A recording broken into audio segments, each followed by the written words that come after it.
Amados e amadas, santa noite, que alegria estarmos juntos mais uma vez para partilharmos um pouco do amor de Deus. E hoje nós vamos receber um servo que é muito ungido, um amigo querido, uma pessoa que Deus colocou na nossa missão, na nossa vida, sempre para nos apoiar, para nos motivar, para nos incentivar, que é o seminarista Christian Davidson, que vai falar sobre um tema que muitas pessoas nos questionam e que muitas vezes nós mesmos, como católicos, também nos questionamos e não sabemos responder àqueles que também nos questionam sobre o tema. Vamos então convidá-los para estar conosco nessa noite, para que juntos possamos partilhar um pouco mais e conhecer mais a nossa igreja, conhecer mais do amor de Deus, conhecer cada vez mais. Nós precisamos estar cada vez mais capacitados, conhecer para poder partilhar. E hoje nós vamos receber, como eu disse, o Christian Davis, que já está entrando conosco na live, para que juntos nós possamos... Eu vou aprender, né? Na realidade eu vou aprender, porque eu pouco sei. Vai ser ele. Já pedi ao meu esposo papel e caneta, para que eu possa aprender, e vocês também vão aprender conosco nessa noite. Santa noite! Santa noite, está me ouvindo bem? Está travando um pouquinho. Tem o ventilador ligado, alguma coisa? Agora ficou bom, tá me ouvindo? Peraí, tá me ouvindo? Sim, Christian, boa noite, que alegria ele ter aqui. E para tratar de um tema tão difícil que eu não sei nem pronunciar esses nomes chiques. Apologética católica, porque a igreja canoniza os santos. Menino, deixa de ser exibido. Tô brincando, Christian. Na realidade, gente, algumas pessoas nos perguntam, e eu sempre costumo dizer que eu sou bebê. E eu digo, meu Deus, vou pedir ajuda a quem sabe. E aí fui lá e pedi ajuda ao Christian Davis, que se prontificou a estar conosco para trabalhar esse tema tão importante. Uma boa noite a Clara conosco, Tainara Pimentel, as pessoas que já estão entrando aqui. Vitor, Registros Católicos, que Deus abençoe. Vai compartilhando para outras pessoas aí, já vai no aviãozinho, vai compartilhando, para que mais pessoas possam beber da fonte que jorra do Christian. Ele é um jovem, eu fico pensando, ele é seminarista, tá ainda, como eu costumo dizer, né? Tá ainda na formação. Já sabe tanto, imagine quando ele estiver pronto para se ordenar. Meu Deus do céu. Eu quero ele aqui na paróquia onde eu estiver. Bom, primeiro que eu não sei tanto assim. Derrubei até a caneta emocionada. Primeiro que eu não sei tanto assim. E. Tá me ouvindo, tá? Que eu não estou. Fala alguma coisa. Oi? Pronto, estou ouvindo. Sim, primeiro que eu não sei tanto assim, né? Eu apenas me viro nos 30. Essa formação eu comecei a fazer, prepará-la hoje pela manhã, por volta das 8 horas da manhã, e passei o dia inteiro preparando essa formação. E está uma formação muito rica. Obviamente, eu não saberia essa formação se eu não fosse lá e estudasse preparar essa formação, né? Então, esse negócio o Christian sabe muito, não. O Christian se vira nos 30 para aprender as coisas e passar as coisas de uma maneira, tentar uma maneira clara, né? Uma maneira rica. Então você gosta dos desafios, né? Você gosta dos desafios. Gosto, isso é Meu verdade. esposo também é assim, viu? De vez em quando ele é da área de marketing digital, aí às vezes surge alguma coisa, aí o pessoal, não quero você fazendo uma palestra sobre isso, ele vai lá e estuda cada vez mais. Quando eu olho para ele ministrando sobre o tema, eu digo, meu Deus do céu, parece que ele já sabia 10 anos sobre aquilo, né? Então, é o seu caso também. Pois bem, você falou que é um nome difícil. Esse nome significa apologética, né? Esse nome significa defesa da fé. É a maneira de você defender aquilo que você acredita, defender a doutrina católica em meio a tantas acusações, em meio a tantas ideologias, em meio a tantas doutrinas. Hoje o nosso mundo é um mundo muito polarizado em questão de ideologias e doutrinas. Cada um pensa de uma maneira, cada um cria uma forma de pensar, cada um tem direito sobre o que acredita e a minha verdade é diferente da sua, então a sua verdade é a sua verdade, a minha verdade é a minha verdade, né? Como se as duas se chocassem, mas são verdade da mesma maneira. É incrível como duas verdades são contraditórias, mas ambas são verdades, né? Então o mundo hoje pensa dessa maneira. Nós católicos temos a certeza que nós cremos em uma verdade absoluta, que essa verdade é uma pessoa, que é Deus. A gente não acredita em ideologias. A Igreja Católica não tem ideologia. A Igreja Católica tem doutrina, tem uma fé, tem uma razão, uma base sólida para acreditar e ter fé naquilo que ela crê. Então, apologética é defesa da fé. Então, nós vamos fazer, eu vou trazer aqui argumentos, eu vou trazer aqui provas, vou trazer aqui argumentações para comprovar a questão da canonização dos santos. Por que que a Igreja Católica canoniza os santos? Por que que os santos são tão importantes para a gente? E a minha câmera está um pouquinho assim caída, mas vai ficar assim, porque eu não estou conseguindo ajeitar, não. Pois vamos rezar uma Ave Maria primeiro, né? Vamos sim, deixa eu pedir, antes de tudo, né? Vamos pedir a presença do Espírito Santo sobre nós, que o Espírito Santo venha conduzir o nosso pensar, ver, ouvir, falar, sentir, agir, todo o nosso ser, que ele nos use como instrumento da graça de Deus, que de uma forma especial ele recaia sobre o Cristo que vai partilhar esse tema tão importante para a nossa fé. Eu estava brincando, lógico que é relacionado ao tema, mas é muito importante algumas pessoas questionando, e eu agradeço ao Christian pelo sim que ele deu para estar conosco hoje. Então vamos direcionar uma Ave Maria, nossas mãos para o Christian, rezando Ave Maria por ele, entregando essa live a ele, entregando cada palavra que ele vai proferir, e entregando aquele conhecimento, aquela semente que vai ser germinada em nós, e para que a gente possa fazê-la frutificar. Ave Maria, cheia de graça, o Senhor é convosco. Bendita sois vós entre as mulheres, e bendito é o fruto do vosso ventre, Jesus. Santa Maria, Mãe de Deus, rogai por nós, pecadores, agora e na hora de nossa morte. Amém.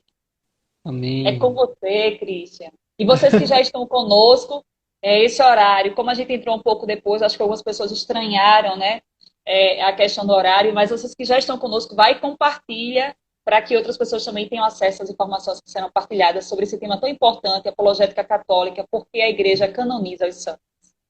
Eu não sabia dessa função no Instagram, eu vim descobrir um dia desse, que essa setinha que tem aqui perto do lado comentar, você pode clicar nela e pode enviar para um monte de gente. Então, você faça esse convite para você, clica aí e envia para um monte de gente, porque é um tema muito importante e também acredito que essa live vai ficar salva, né, Cris?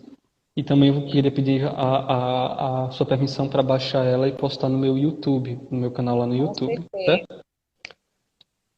Pois bem, como já introduzi, o que seria apologética? A gente tem o interesse também de continuar com essas formações de apologética, né? Então, provavelmente depois dessa virá uma outra com outro tema também, digamos que polêmico. Já carimbamos a participação do Christian aqui conosco. Ele é o nosso formador oficial do Pela Fé. Nós não podemos ficar longe sem ele. Pode ser próxima sexta, Cris, esse mesmo horário? Com certeza, com certeza. Pronto. Aí no final eu divulgo o tema. Até eu tô curiosa, viu, gente? Porque foram tantos. O tema de hoje é por que a igreja canoniza os santos. Por que a igreja canoniza os santos. A gente pode pensar que é uma resposta muito rápida, e até eu poderia simplificar essa resposta do porquê que a igreja canoniza os santos, dizendo isso aqui, para que estes homens e mulheres sejam para o mundo como faróis que nos guiam até Cristo. Por sua vida e obras realizadas aqui na Terra, os santos são a prova mais do que nunca de que é possível viver o amor, a paz, a solidariedade, é possível viver uma vida enraizada em Deus. Pronto, eu poderia responder praticamente essa pergunta, por que a igreja canoniza os santos, com essa resposta, para que esses homens que viveram o amor, viveram a proximidade e a amizade com Deus, sejam faróis que iluminam a igreja. Mas eu gostaria de aprofundar nessa questão da canonização dos santos, falar da santidade, falar da história da igreja, falar de uma maneira muito mais completa e profunda, e também aprofundar na questão da crítica, sobretudo protestante, em referente à canonização dos santos, para que nós tenhamos um conhecimento profundo a respeito desse tema, a respeito dessa questão, que é uma prática da igreja, não é uma doutrina. A canonização não é uma doutrina da igreja, é uma prática da igreja. Então nós iremos aprofundar, estudar um pouquinho, para compreender com mais clareza e ter uma base sólida a respeito dessa questão, certo? Aí eu convido vocês a pegarem um caderninho, pegarem fazendo anotações, porque tem coisas aqui que a gente vai tratar que a gente vê no nosso dia a dia, às vezes a gente não percebe, né? E eu gostaria, sobretudo, de introduzir essa formação falando da questão do protestantismo, falando da questão protestante. Se tiver amigos meus protestantes participando, que alguns disseram que iriam participar, né? Alguns me desafiaram, né? Quero ver. Quero ver esse negócio agora. Quero ver, vou passar. Faço questão de passar. Tiveram alguns que disseram isso. Pois, mãe, sinta-se convidado. Se você é protestante, você é evangélico, sinta-se à vontade, pega o seu caderninho também e vamos estudar, tá certo? Então, a primeira parte que eu quero começar é o seguinte. O que os protestantes pensam a respeito da santidade e da canonização dos santos? O que é que o protestantismo pensa a respeito? Por que que há essa crítica dos protestantes na questão que os católicos declaram pessoas como santas e veneram os nossos santos? Lutero, ele começa em Lutero, lá em 1517, ele escreve que o ser humano, devido ao pecado original, é, em sua natureza, pecador. E que Deus considera no seu julgamento a fé desta pessoa. E Lutero é claro, ele escreve somente a fé. Inclusive teve um rapaz que auxiliava Lutero, que foi lá, mas Lutero, você escreveu aqui somente a fé. Ele e pode dizer que o doutor Martinho Lutero escreveu somente a fé e que o doutor Martinho Lutero é maior do que todos os santos e doutores da Igreja Católica. Lutero escreveu isso numa de suas cartas, para você ver a situação. Então, ele escreveu que somente a fé é o motivo da nossa justificação perante Deus. Nós temos em si um pecado original, a nossa natureza é pecadora, nós somos, por essência, pecadores, e que nós, tendo fé, essa fé que nós temos vai encobrir o nosso pecado. E Deus, quando nos julgar, Ele vai acreditar, Ele vai ver a nossa fé, e se a nossa fé for maior do que o nosso pecado, nós seremos salvos. Então, seremos salvos somente pela fé. Bom, isso é um erro, além de teológico, isso é também um erro filosófico. Porque, vamos pensar assim, Lutero escreveu que a natureza do ser humano é pecador. Deus nos criou a sua imagem e semelhança. Se Deus nos criou e Deus é perfeito e sumamente bom, Ele não criaria algo imperfeito e pecador. Deus não cria o pecado. Deus não cria o pecador. Ele criou o ser humano bom. Tanto que lá na carta de Gênesis, Deus, depois que Ele cria a água, o céu, a terra, os animais, e Ele termina criando o homem, em tudo isso ele dizia, Deus criou o mar e viu que era bom, Deus criou o céu e viu que era bom, Deus criou a terra e viu que era bom, Deus criou os animais e viu que era bom, Deus criou o homem e viu que era muito bom. Isso está lá em Gênesis, né? Então, Deus criou o homem à sua imagem e semelhança. Então, Deus não criou um homem pecador. A nossa natureza não é ser pecador, a nossa essência não é ser pecador. O pecado em nós, ele é que a filosofia chama de um acidente. Ou seja, é algo que acontece no transcorrer da nossa vida devido a alguma causa externa, devido a algo que está fora de nós, não é o que está dentro de nós. Dentro de nós está o que Santa Teresa d'Ávila diz no castelo interior. Dentro de nós habita a Santíssima Trindade. Né? Quando Jesus fala, quem fizer a vontade de meu Pai, eu e Ele habitaremos dentro dele, faremos nele nossa morada por meio do Espírito Santo. Então, dentro de nós habita a Santíssima Trindade. Dentro de nós temos uma alma, e essa alma é a coisa mais perfeita e mais preciosa que existe. Nós não somos, por natureza, pecadores. O pecado, ele é um acidente na nossa vida, ele é algo que acontece. E que nós, por meio da fé, nós podemos viver a graça, viver a santidade, viver o amor, viver de uma maneira virtuosa, de uma maneira feliz. Nós podemos passar toda a nossa vida sem pecar, é possível.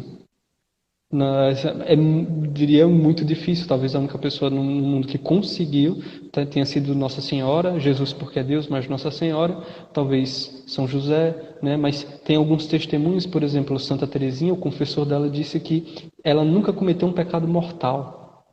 né, em questão a Santa Teresinha do Menino Jesus. Né? Padre Pio é um outro santo também que os que testemunham falam que os confessores, né, diz que nunca cometeu também um pecado mortal. Entre tantos outros santos, né, que viveram uma vida de uma maneira muito perfeita. Né? O pecado em nós ele é um acidente, ele acontece no transcorrer da nossa vida. A vida é uma fraqueza nossa, mas a nossa essência é ser santos, é ser perfeitos, porque fomos feitos à imagem e semelhança de Deus. Nós somos muito bons. Isso é o testemunho de Gênesis. Nós somos muito bons. Nós não somos, por natureza, pecadores. Se nós fôssemos, por natureza, pecadores, nossa vida seria uma desgraça. Né? O que acontece é que Martinho Lutero escreveu isso, que a nossa natureza é pecadora, porque Martinho Lutero, os biógrafos, as biografias de Martinho Lutero mostram que ele era uma pessoa que não conseguia viver a castidade.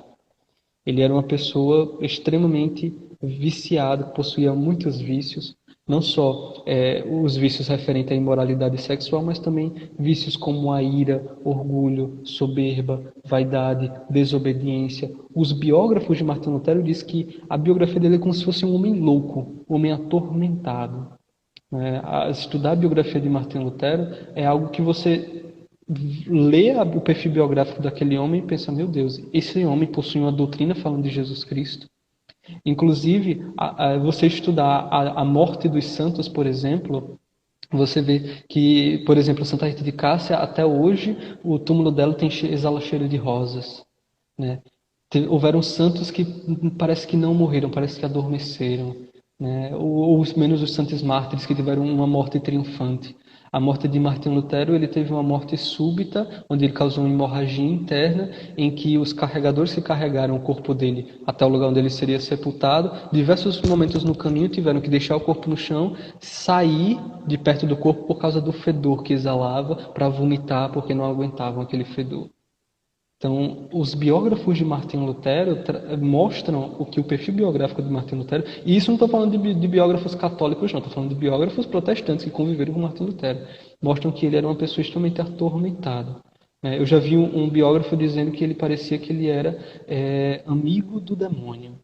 Parecia que ele falava com o demônio. Mas isso está no livro do padre Júlio Maria Lombaerdi. Esse livro se chama Diabo, Lutero e o Protestantismo. O que essas três coisas têm em comum?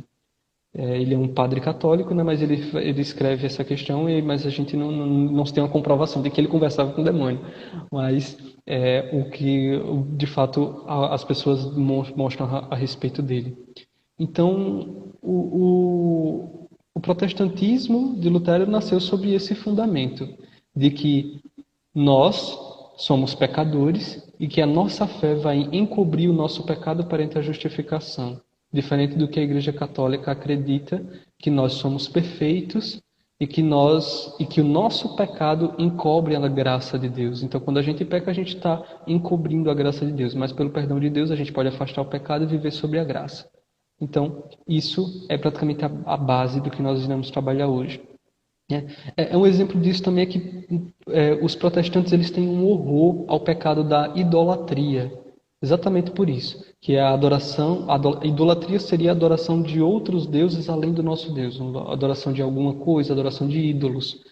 Para eles, a fé é a causa da nossa justificação. Sendo assim, é melhor não ter nenhuma fé do que ter fé em outro Deus. Né? Eles têm horror da idolatria justamente por isso. Se a fé é a causa da justificação, então é melhor eu não ter fé do que ter fé em outro Deus. Ter fé em outro Deus é como se eu tenho a fé, mas eu não tenho fé no Deus. Então é melhor não ter fé, que eu seria um inocente nesse caso. Mas se eu tenho a fé e eu acredito em outro Deus, eu sou um idólatra. Então por isso eles criticam tanto a questão da Babilônia, chamam a Igreja Católica de Babilônia, né? Justamente porque na Babilônia se acreditava em outros deuses.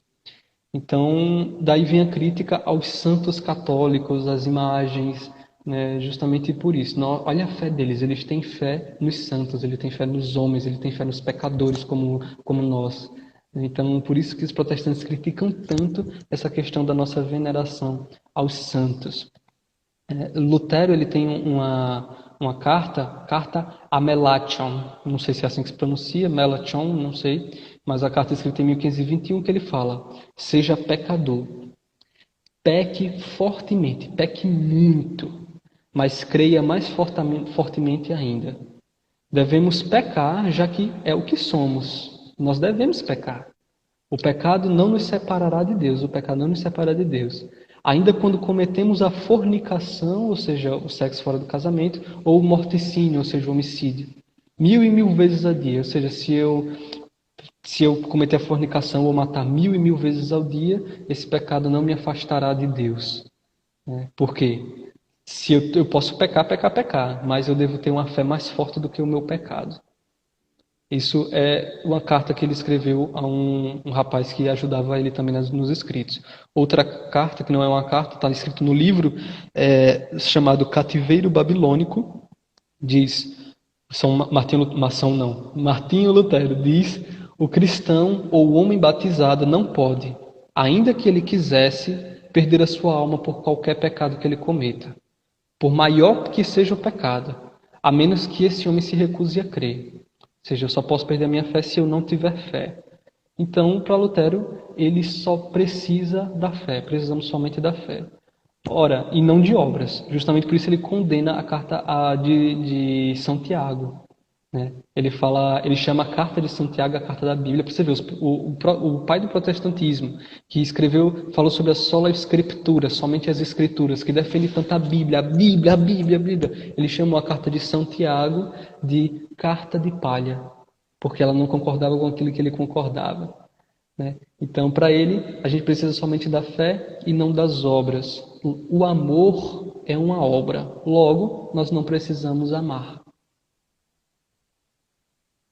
Olha o que é o protestantismo.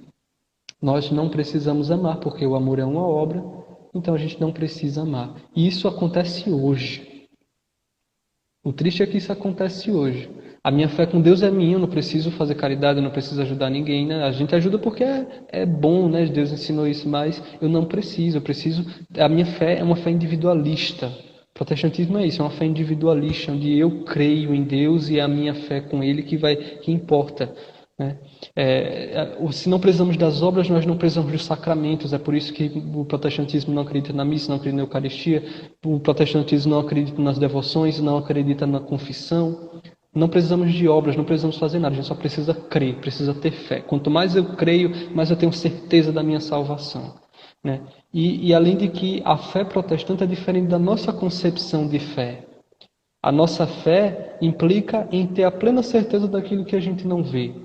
A nossa fé é ter a certeza de que Deus existe, de que Ele é nosso Pai, de que Ele vai nos dar salvação, de que Ele é misericordioso e que a gente vai viver a nossa vida amando a Deus e vivendo em comunhão com Ele. Né? Isso é a nossa fé.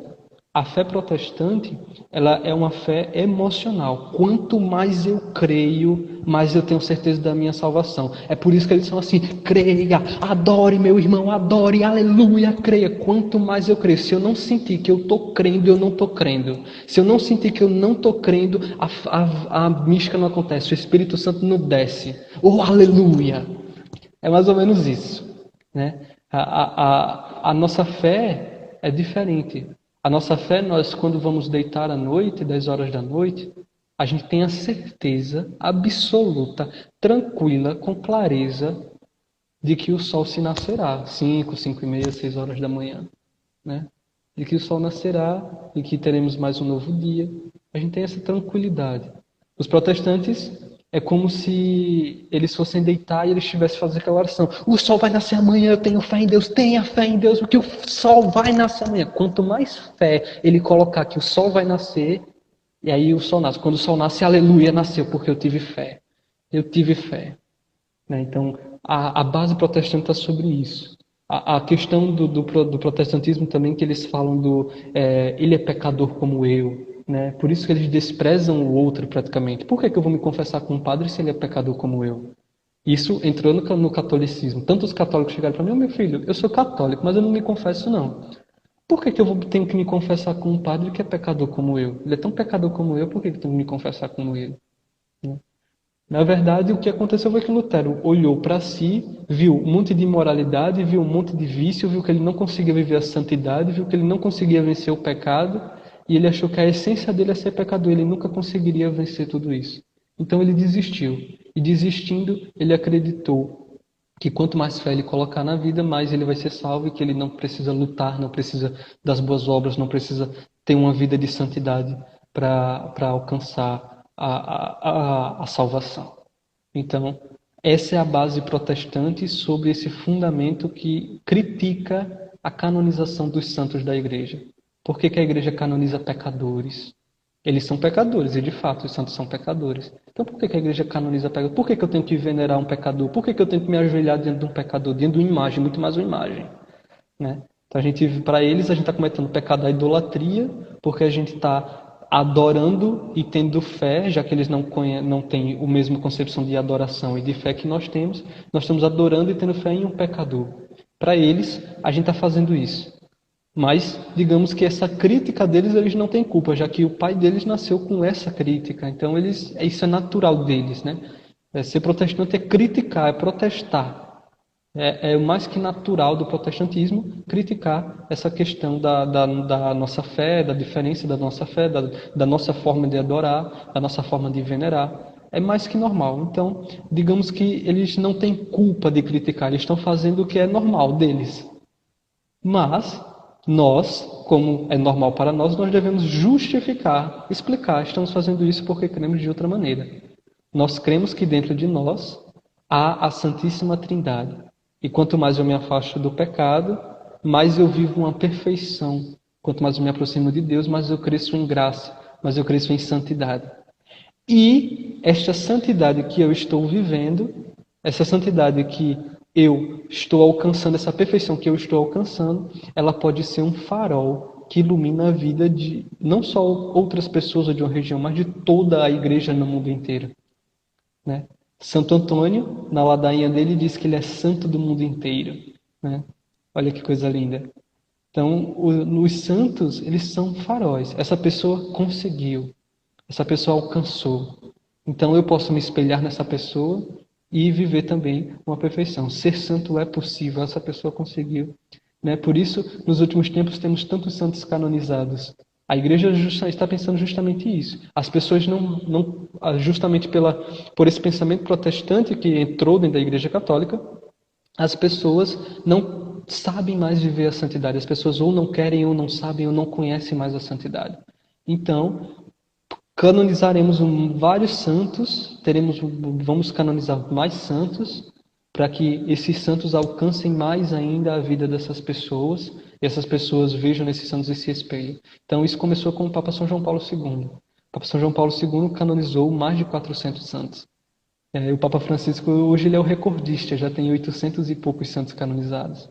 Então, não é que a Igreja Católica facilitou a canonização dos santos, não. A Igreja Católica criou, na década de 80, a Congregação para a Causa dos Santos, ou seja, um grupo ali de bispos cardeais, padres, cientistas, médicos que vão ampliar o estudo dos santos no mundo inteiro, para que nós tenhamos mais luzes, mais faróis, mais pessoas que viveram uma vida de perfeição, e assim a gente tenha um caminho mais iluminado por esses santos, de como ser santo também, porque nosso objetivo, nossa vocação maior é ser santos.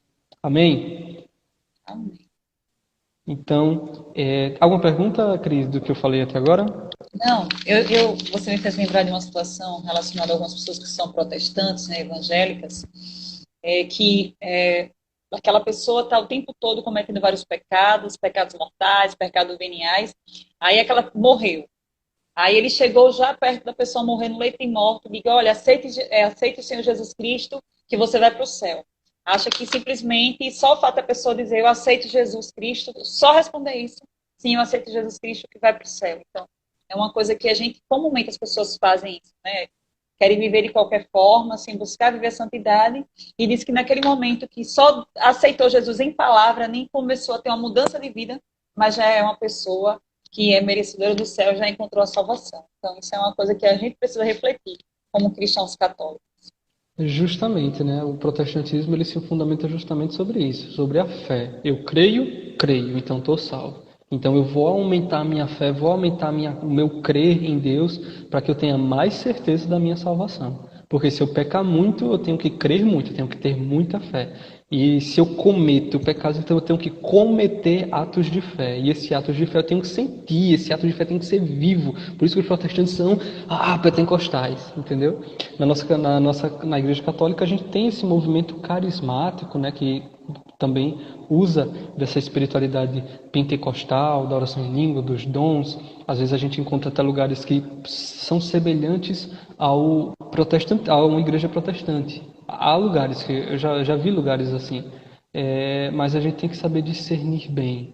Primeiro que esses lugares eles precisam ter uma formação adequada sobre o que eles estão fazendo, sobre a maneira com que eles estão pregando, agindo, né? Sobretudo a renovação carismática. A gente vai ver, por exemplo, o site da renovação carismática, a quantidade de formações que tem explicando o que é batismo no Espírito Santo, o que é espiritualidade carismática, o que é a oração em línguas, o que é a verdadeira autoridade, porque tem protestante que fala, não, você tem que pregar com autoridade, né? Isso aqui não é autoridade, não, isso aqui não é autoridade, isso é uma imposição, você tem que afirmando, apontando o dedo, gritando, fazendo as pessoas acreditar naquilo que você está pregando. Isso não é autoridade, isso é imposição. Autoridade é você falar uma verdade e demonstrar aquela verdade. Olha, eu tenho autoridade porque eu estudei, está bem fundamentado, tem aqui toda uma argumentação, pronto. Então, se está aqui bem comprovado, eu tenho autoridade para dizer e mostrar essa comprovação. E testemunha aquilo que está falando, né? E testemunha aquilo que está falando. Isso é uma autoridade, né? E justamente, a questão da autoridade ela também se debruça sobre o testemunho. Eu não posso falar de oração se eu não vivo uma vida de oração. Se eu vivo, de fato, uma vida de oração, eu tenho autoridade para falar da vida de oração, porque eu vivo. Isso também é uma forma de autoridade, né? Então, é algo que a gente precisa diferenciar, né? E se você frequenta algum lugar católico que tem essa espiritualidade carismática, analise se esse lugar também te oferece uma formação para entender o que é aquilo que vocês estão vivendo, se esse lugar te direciona à igreja, te direciona a amar o Papa, se te direciona a amar Nossa Senhora, se te direciona a amar a Eucaristia, a Santa Missa, né? Ou se é um local somente de emoção, emoção, emoção. Gente, essa fé de emoção, ela não leva a lugar nenhum. Porque quando a emoção passa, a fé também passa. Você vai para um grupo de oração, e aí o grupo de oração é aquele fogo, aquela maravilha, aquele negócio, a pessoa gosta, se arrepia, repousa, faz um monte de coisa, né? Aí depois passa um tempo, em 6 meses, 8 meses, 1 ano, você não sente mais nada, o pregador fala, você é a mesma coisa, aí você procura outro grupo de oração. Minha gente, né? Se a nossa fé ela é uma base sólida. Se a gente não tiver a fé em Deus, sobretudo em Jesus Cristo, na Eucaristia, na Santa Missa, a gente não tem uma fé católica. A gente não pode estar pulando de galho em galho, de grupo de oração em grupo de oração, como se fosse protestante. Não. Se você entrou agora, sobretudo protestante, se você entrou agora, ao final, eu peço que vocês retomem o início dessa live para entender essa base que eu passei sobre o que é o protestantismo, porque eu vou iniciar agora um outro processo, né, uma outra argumentação a respeito já mais católica, mas é interessantíssimo que você compreenda o que eu falei até agora sobre o protestantismo. Extremamente interessante, porque não adianta eu explicar o que nós católicos vivemos sem explicar por que nós somos criticados por isso. Então você vai acreditar, você vai entender mais sobre a canonização, entendendo o protestantismo do que entendendo o catolicismo. Tá?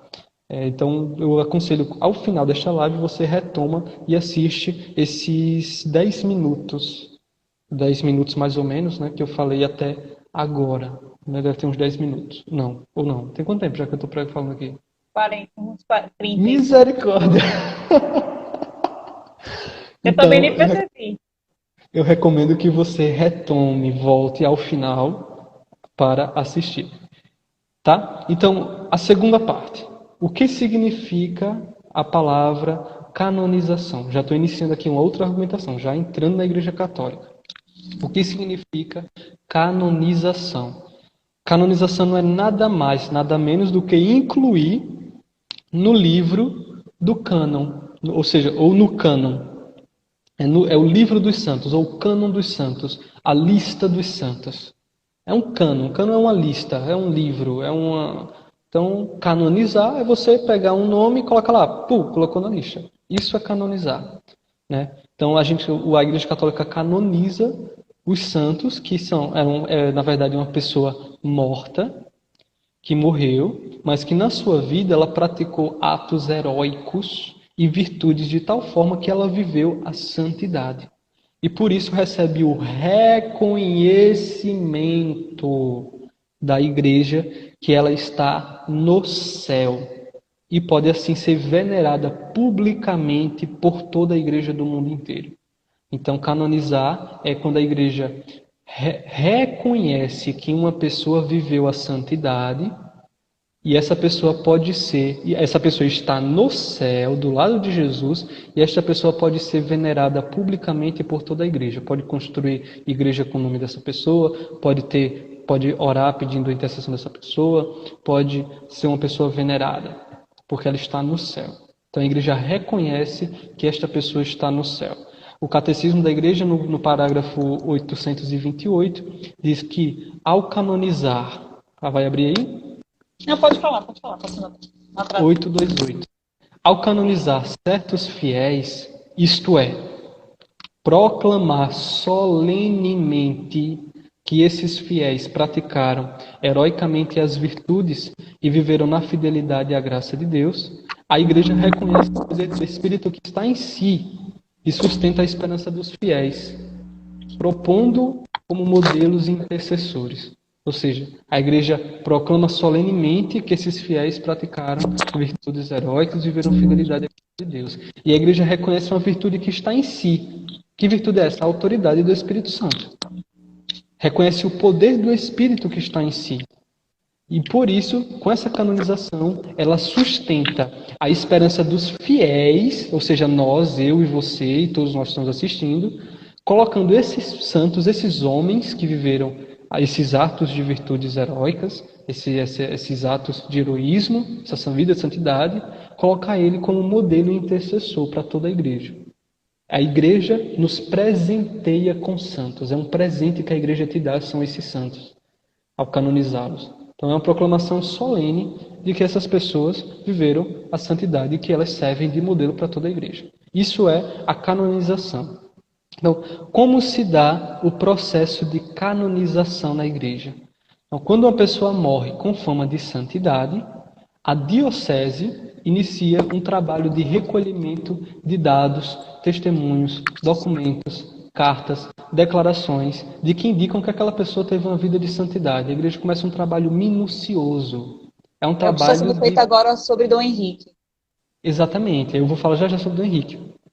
A igreja ela começa um trabalho minucioso, começa a ir atrás de toda a vida daquela pessoa para comprovar se de fato aquela pessoa viveu uma vida de santidade. Tá? E depois que ela recolhe todos esses dados nos mínimos detalhes, né, a igreja ela manda para o Vaticano, para a Congregação para a Causa dos Santos. E essa Congregação para a Causa dos Santos, que é formada por cardeais, bispos, padres, teólogos, médicos, cientistas, historiadores, vão revisar tudo isso minuciosamente, detalhe por detalhe, apontar, ver todos os detalhes da vida dessa pessoa. Se o Vaticano aprovar, se essa Congregação para a Causa dos Santos aprovar aqueles dados, aquelas informações que a diocese mandou, então esse candidato a ser canonizado, ele se torna servo de Deus. Servo de Deus. E ele começa a ser estudado por essa congregação lá do Vaticano, como servo de Deus. Só que ele não pode ser venerado, ele não pode nada, ele é apenas um candidato. Ele está ali como servo de Deus, o Vaticano estudou, viu que de fato ele é um candidato forte a ser canonizado, ele pode ser canonizado, todas aquelas informações ali batem com o que a igreja pensa a respeito da canonização. Então aceitamos, vamos estudar esse caso. Então ele se torna servo de Deus. Não é uma proclamação solene, é uma emissão de uma nota, digamos assim, um decreto de que aquela pessoa se tornou um servo de Deus, está sendo estudado pelo Vaticano. Então, começa um processo de investigação mais minuciosa ainda de toda a vida do candidato, a fim de comprovar que ele viveu sob a graça e ele foi dotado de virtudes heróicas. Então, depois que a gente pegou todo aquele material que a diocese mandou, aprovou, agora a Congregação para a Casa dos Santos vai tentar comprovar na vida daquele candidato que ele viveu virtudes heróicas. obediência, castidade, caridade, uma fé, a fortaleza, confiança, esperança. Vai tentar comprovar as virtudes. Ele de fato viveu uma virtude, de fato ele viveu uma vida sob a graça. De fato as obras que ele teve foram de fato santificadas. Ele fez tudo isso por Deus, sem vaidade, com a humildade. Ele foi verdadeiramente humilde. Então vamos tentar comprovar as virtudes, comprovar que ele era uma pessoa virtuosa. Virtuosa sob a graça, não virtudes humanas, virtuosa sob a graça.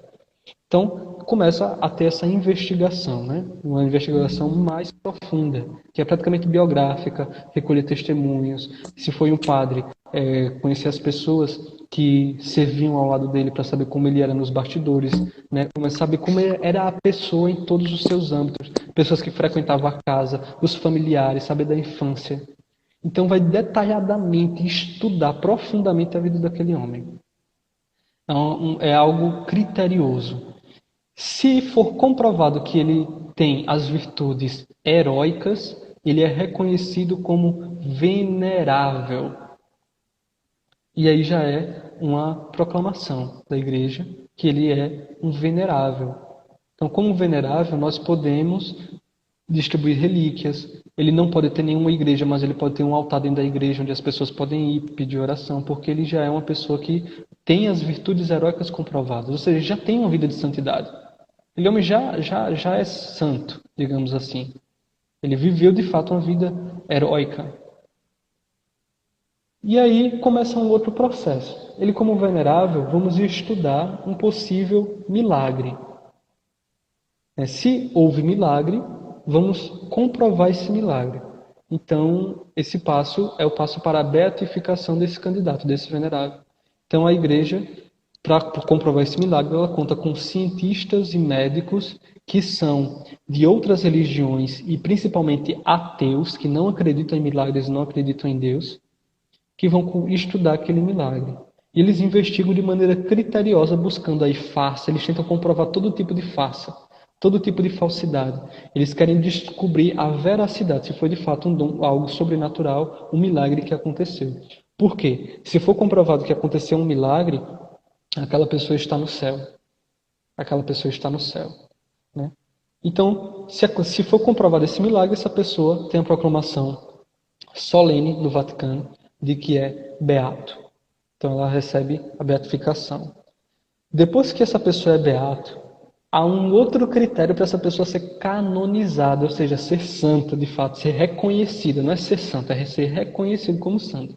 Inclusive, eu tive até uma conversa com um amigo meu seminarista sobre isso, porque ano passado teve o Renasce em Salvador, que eu fui, e a gente foi lá no túmulo da, então, na época, Beata Dulce, que ela foi canonizada em outubro do ano passado, né? E eu fui lá em julho. E então era beata e já tinha a data marcada que ela seria canonizada, porque já tinha sido comprovado o milagre. Então eu cheguei lá, rezei dentro do túmulo, e aí eu estava conversando, não, que alegria poder visitar o túmulo da Santa Dulce. Ela não é santa ainda não. Aí eu, por que não? Ela é beata ainda, vai ser canonizada, ainda não é santa. Aí eu, meu filho, entende? A canonização é apenas um reconhecimento. Não é a igreja que torna, que cria santo. Não é a igreja que chega lá, pega aquele beato, pronto, agora você é santo.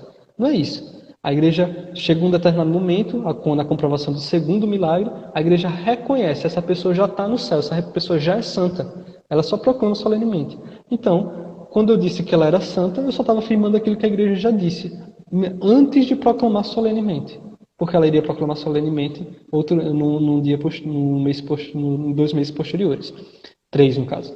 Então, na verdade, essa canonização é o reconhecimento, simples isso. Quando há esse segundo milagre, e esse segundo milagre ele precisa de um critério, tá? 2 critérios, na verdade. Ele precisa ter o critério de que ele aconteceu após a beatificação. Ou seja, depois de beato, esse milagre tem que acontecer depois do beato. Por quê? Por quê? Vou explicar por quê. Porque quando ele é beato, a gente pode dedicar uma igreja a ele, a gente pode rezar a ele, a gente pode incensar um altar dedicado a ele, a gente pode pedir a intercessão desse santo. Então, ele como beato, a gente pede a intercessão a esse santo concede um milagre, é porque ele de fato ele está no céu.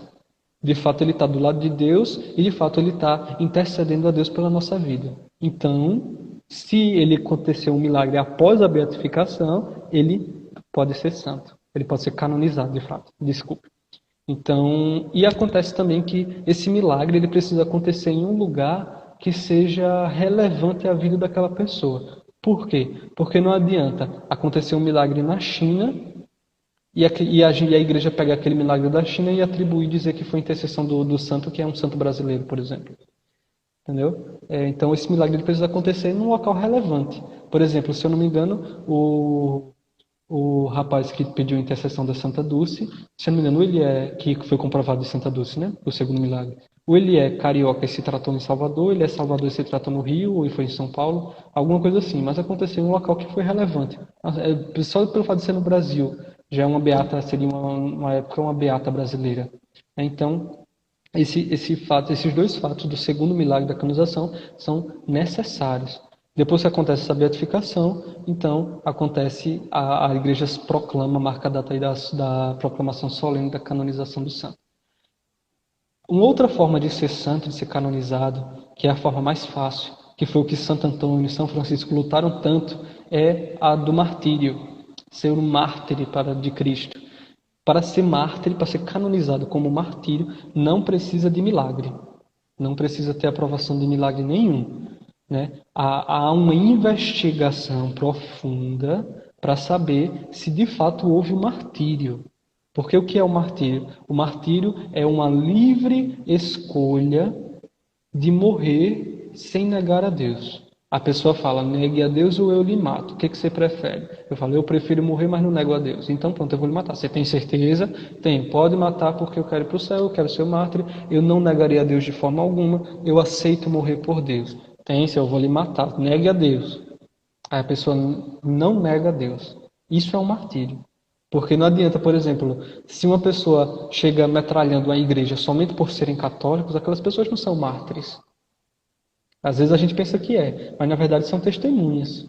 Testemunharam Deus, estavam dentro da igreja, morreram por Deus. Aconteceu um ato de homicídio ou de genocídio por ódio à fé católica, mas não foi o martírio.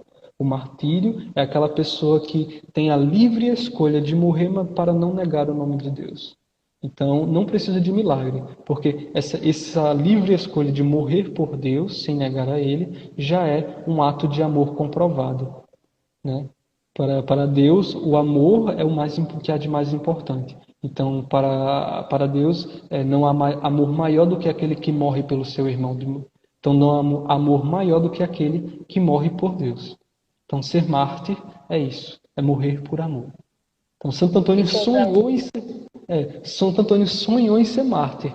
Porque Santo Antônio, não sei se vocês sabem, mas Santo Antônio, ele entrou primeiro na ordem agostiniana. Depois que ele entrou na ordem agostiniana, eu estava lá estudando e de fato aquela coisa, mas na cidade onde ele estava morando, que eu não lembro qual era o nome da cidade, me perdoem, chegaram dois irmãos franciscanos que haviam sido mártires em um local lá na Europa na época. Então eles foram martirizados em um determinado local e foram transportados para aquela cidade, para a igreja daquela cidade, que era uma cidade católica. Então Santo Antônio, quando viu aqueles dois mártires, ele perguntou, de onde quem são eles? Não, são irmãos franciscanos. Eu quero ser também, eu quero morrer, quero ser mártir. E aí ele foi até São Francisco de Assis, entrou na ordem franciscana para ser mártir.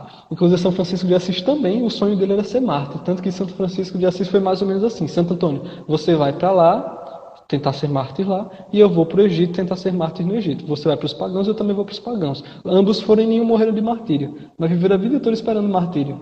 É muito engraçado isso, né? Então, o martírio não precisa de milagre, mas somente a comprovação de que houve o martírio e não uma morte que por ódio ou alguma morte que foi declarada ali supostamente como martírio. Então, o martírio é isso. Papa São João Paulo II também, ele escreveu 3 requisitos necessários para a canonização de santo. Primeiro é a fama de santidade. Então, para iniciar o processo de canonização, aquela pessoa tem que ter uma fama de santidade. As pessoas em volta que conheceram aquela pessoa têm que dizer que aquela pessoa ali é um santo, por exemplo, do Henrique. O Brasil todo está querendo a canonização desse homem, pelo amor de Deus. Inclusive proclamaram como santo súbito. Fizeram essa proclamação a Santo Antônio, santo súbito. Brigaram para ter o corpo de Santo Antônio depois. As irmãs Clarissas levaram para um canto, depois levaram para o outro. E foi, santo súbito, santo imediato. Santo logo, né? Em breve, Dom Henrique, com fé em Deus, será canonizado. Eu vou poder dizer, eu conheci um santo. Eu Né? também.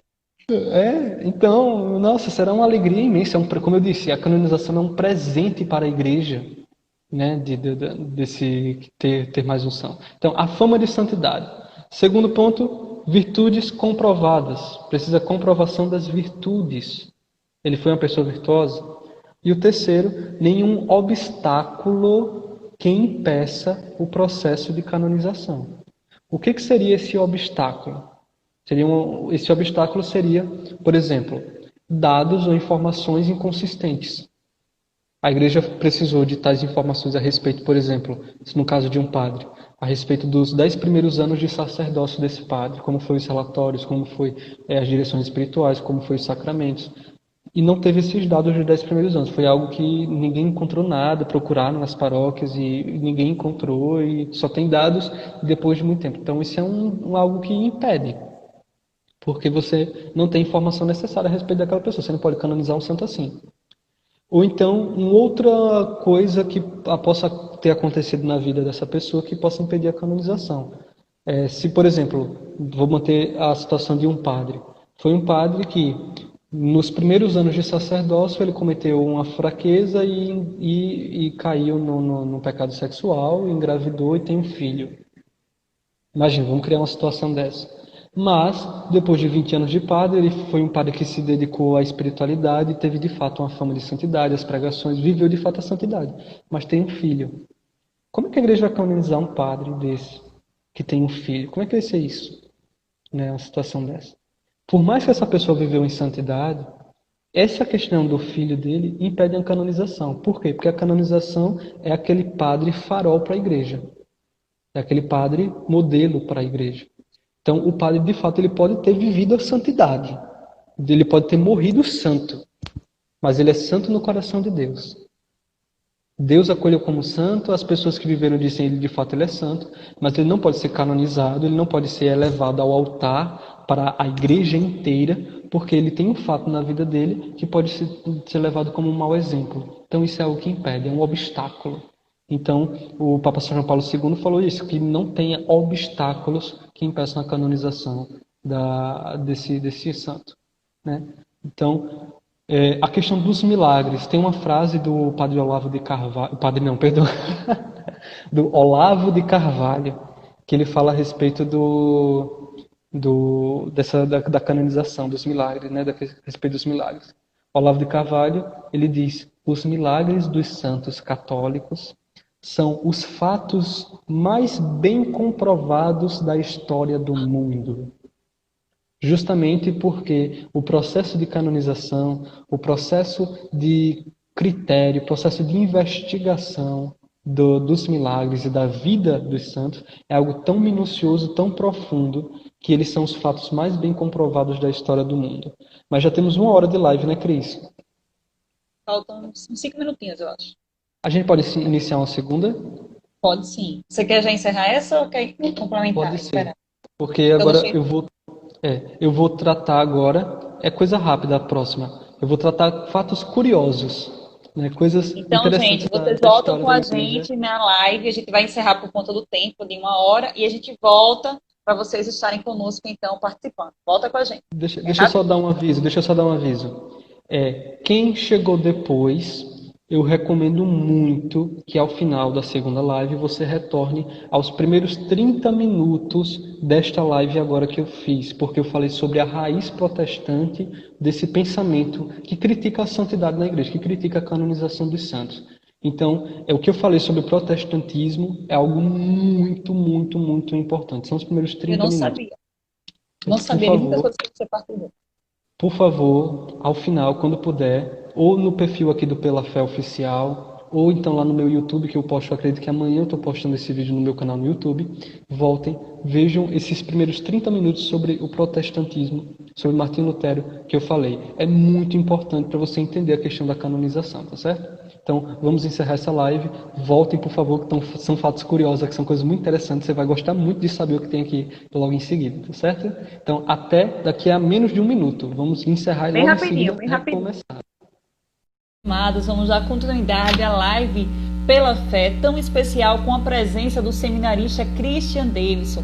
Ele que está falando sobre um tema muito importante, apologética católica, porque a igreja canoniza os santos.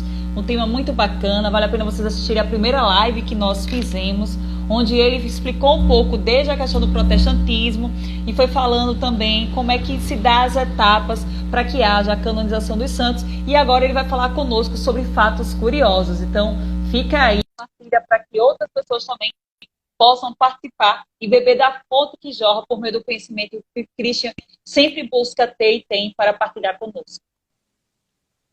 E aí, voltamos?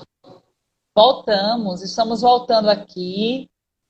Eu acho que foi menos de um minuto, né? Não sei, porque tem um tempozinho que leva para poder deixar salvar outra.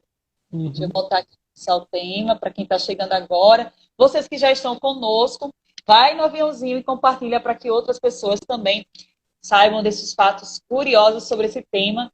Christian, quando a gente levou essa proposta para você trabalhar sobre esse tema, muitas pessoas questionam, e às vezes nós mesmos católicos não temos esse conhecimento, né? Muitas vezes eu digo isso porque eu sou casada, meu esposo não é de nenhuma religião, né? Como muitas pessoas sabem, e eu acho que ele não consegue, de fato, ser católico, porque a família dele um pessoal é da Adventista, o outro é da Assembleia, o outro é da Batista, o outro é de uma outra denominação evangélica. E às vezes isso acaba criando empecilhos, né? E eu lembro que quando eu casei, uma das coisas que eu tinha dificuldade era de ter imagens em casa, por conta que quando a família dele vinha, ele, né, tinha aquela situação meio constrangedora, né? E algumas pessoas da família faziam alguns comentários que a gente, por respeito, né, para tentar manter a paz, tinha que deixar entrar por um ouvido, sair por outro, né? Você está rindo, mas não é uma situação muito fácil não, meu amigo. Não é uma situação muito fácil, não. Então, nós, muitas vezes, conseguimos respeitar o outro, mas nem sempre nós somos respeitados na nossa fé. É verdade, né? Eu acho que muita gente tem família, principalmente os católicos, tem familiares evangélicos, né, protestantes, que quando chegam em casa criticam, né? Por que essas imagens? Meu filho, tira isso, diminua, né? Toda situação. Você não Inclusive, está sendo feliz por conta disso. Isso está acontecendo, né? Tem gente que fala bem assim, tem olha, gente que é isso é não mais sei o quê. E costuma dizer, até chamar de nomes que eu não vou chamar. Não está vendo isso, isso é o, né? Assim, o cão coisas mesmo. assim. Meu Deus, mas eu acredito que todo mundo deve ter passado por uma situação dessa, né?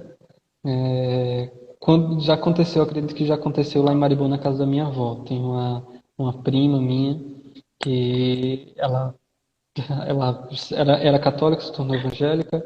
Hoje eu acho que ela é praticamente pastora, não tenho certeza, mas ela prega, faz muita coisa. E minha avó já disse que ela chegava lá para criticar aquela coisa. Mas quando eu tô lá, ela não briga comigo, não. A gente já brigou muito, já debateu muito, mas depois de um tempo quando a gente se vê, pelo menos a última vez que eu fui na casa dela, ela me acolheu, me recebeu bem, pronto. A gente vive Tem bem, eu gente que pergunto nem se tá quer bem, vir minha aqui em filha. casa, né? Por conta É, disso. a gente aprendeu, acho que a gente aprendeu a conviver, porque se a gente for brigar, minha filha, um puxa o cabelo do outro. Eu não sou de brigar, então tenho um jeito muito pacífico de ser, né? Eu vou, tento relativizar, eu lembro que algumas vezes para evitar conflitos, depois eu fiquei, meu Deus, o que é que eu fiz? O ano passado, alguns foram lá para casa, né, por uma situação, e aí o que é que eu fiz? Respeitando, tirei da sala e coloquei no quarto, um lugar que não tivesse acesso, mas todavia, todo caso, acabou que uma dessas pessoas foi e entrou no quarto e viu. Aí eu digo, já estou esperando o que a pessoa vai falar. E fiquei lá esperando, digo, mas assim, sem eu manter o Espírito Santo e tal. Acabou que não falou, né? Então a gente tem essas situações que acontecem realmente, e que a gente precisa ter esse conhecimento que o Cristian está passando hoje, né? E eu estou conversando para dar mais tempo às pessoas irem. Inclusive, eu queria convidar vocês, porque está dando vontade de fazer. Depois pega aquela primeira live, vai para aquele teu amigo que é evangélico, e também compartilha com ele, compartilha com o católico, compartilha com todo mundo. Mais uma vez eu reforço a respeito da primeira live, né? Foi uma live importantíssima, estabelecer aquelas bases, aquelas premissas. E aí eu gostaria também de recomendar, para entender de fato o que é a igreja, o pensamento protestante, esse livro aqui do professor Felipe Aquino, ó, eu acho, para entender a reforma protestante. Professor Felipe Aquino, editora Cleofas, é baratinho, deve estar, parece que R$ 20 lá na editora Cleofas, para entender a reforma protestante. Eu não trouxe, mas eu iria trazer, eu acabei esquecendo, o livro chamado Razões para Crer, do Scott Hahn. Scott Hahn é um teólogo americano. Tem esse livro, Razões para Crer. Esse livro é um convertedor de protestantes, né? Tem um outro livro também chamado Todos os Caminhos Levam a Roma, do mesmo autor, Scott Hahn.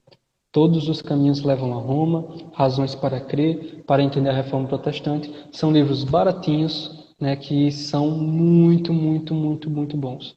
Quem é católico e lê, ama mais ainda a igreja. Quem é protestante e lê, fica balançado e, na maioria das vezes, acaba se voltando para a igreja. Tem outro livro Eita, também. quase que eu vou comprar alguns para presentear alguns familiares. Tem outro livro também chamado Católicos Voltem para Casa. Eu não sei quem é o autor, mas é muito recomendado. Também nunca li, mas é muito recomendado. O pessoal recomenda muito. Católicos Voltem para Casa. Gente, eu quero aproveitar. Eu vi que a Taeta entrou na live agora para parabenizar ela e o Patrick, que estão comemorando, né, data do matrimônio. Que Deus abençoe o matrimônio de vocês. Eu achei muito bacana o depoimento de um deles, eu acho que foi de Taeta, que falou que estamos comemorando data de aniversário, nos amamos. A gente tem dificuldades, como todos os casais, mas os amamos, estamos aí buscando ser firmes pela graça de Deus. Então, parabéns, que Deus abençoe vocês, ao Patrick, a esses filhos lindos que eles têm. Deus abençoe. Vamos retomar. Eu acho que o seu fone está travando, tá? Está como no início da primeira live, tá assim, um pouco. Você está me ouvindo agora? Melhorou agora. É, um pouco.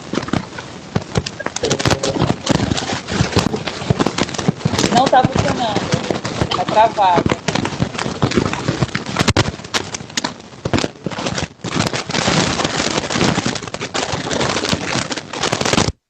Só porque ele vai falar sobre os fatos curiosos, travou um pouquinho. Quer que eu remova você e chame você novamente? Eu acho que é o fone. Agora está me ouvindo? Agora sim, é o seu fone. Melhorou o áudio, foi? Pronto, show. Por que a igreja canoniza os santos? Eu falei disso na primeira live, vou repassar o que eu falei, mas citando um versículo de Mateus 5, né? Só repassando por que a igreja canoniza. A igreja canoniza os santos para que estes homens e mulheres sejam como faróis que iluminam a igreja no mundo inteiro, né? Então é um presente da igreja que a igreja dá para nós fiéis, né? Que propondo esses homens como modelos a serem seguidos, a serem venerados. Então é um presente da igreja. Esse é o motivo que a igreja canoniza. Não tem outro motivo. A igreja canoniza é uma prática da igreja para que a igreja mostre para o mundo o modelo de santidade, o modelo de perfeição que Cristo nos chama. Mas eu vou justificar esse motivo que a igreja canoniza com o versículo. Mateus 5, versículos 15 a 16. Não se acende uma lâmpada para colocá-la debaixo de uma caixa. Acende-se uma lâmpada para colocá-la num candelabro, onde ela brilha para todos os que estão em casa. Assim também brilha a vossa luz diante das pessoas, para que as pessoas vejam as suas boas obras e louvem o vosso Pai que está nos céus. Olha só, né? Não se esconde uma lâmpada. Se uma lâmpada brilha, se coloca no lugar para que essa lâmpada ilumine a casa onde estiver e as pessoas vejam as suas boas obras e vendo as suas boas obras, elas adorem, louvem o Pai que está nos céus. Isso é a canonização.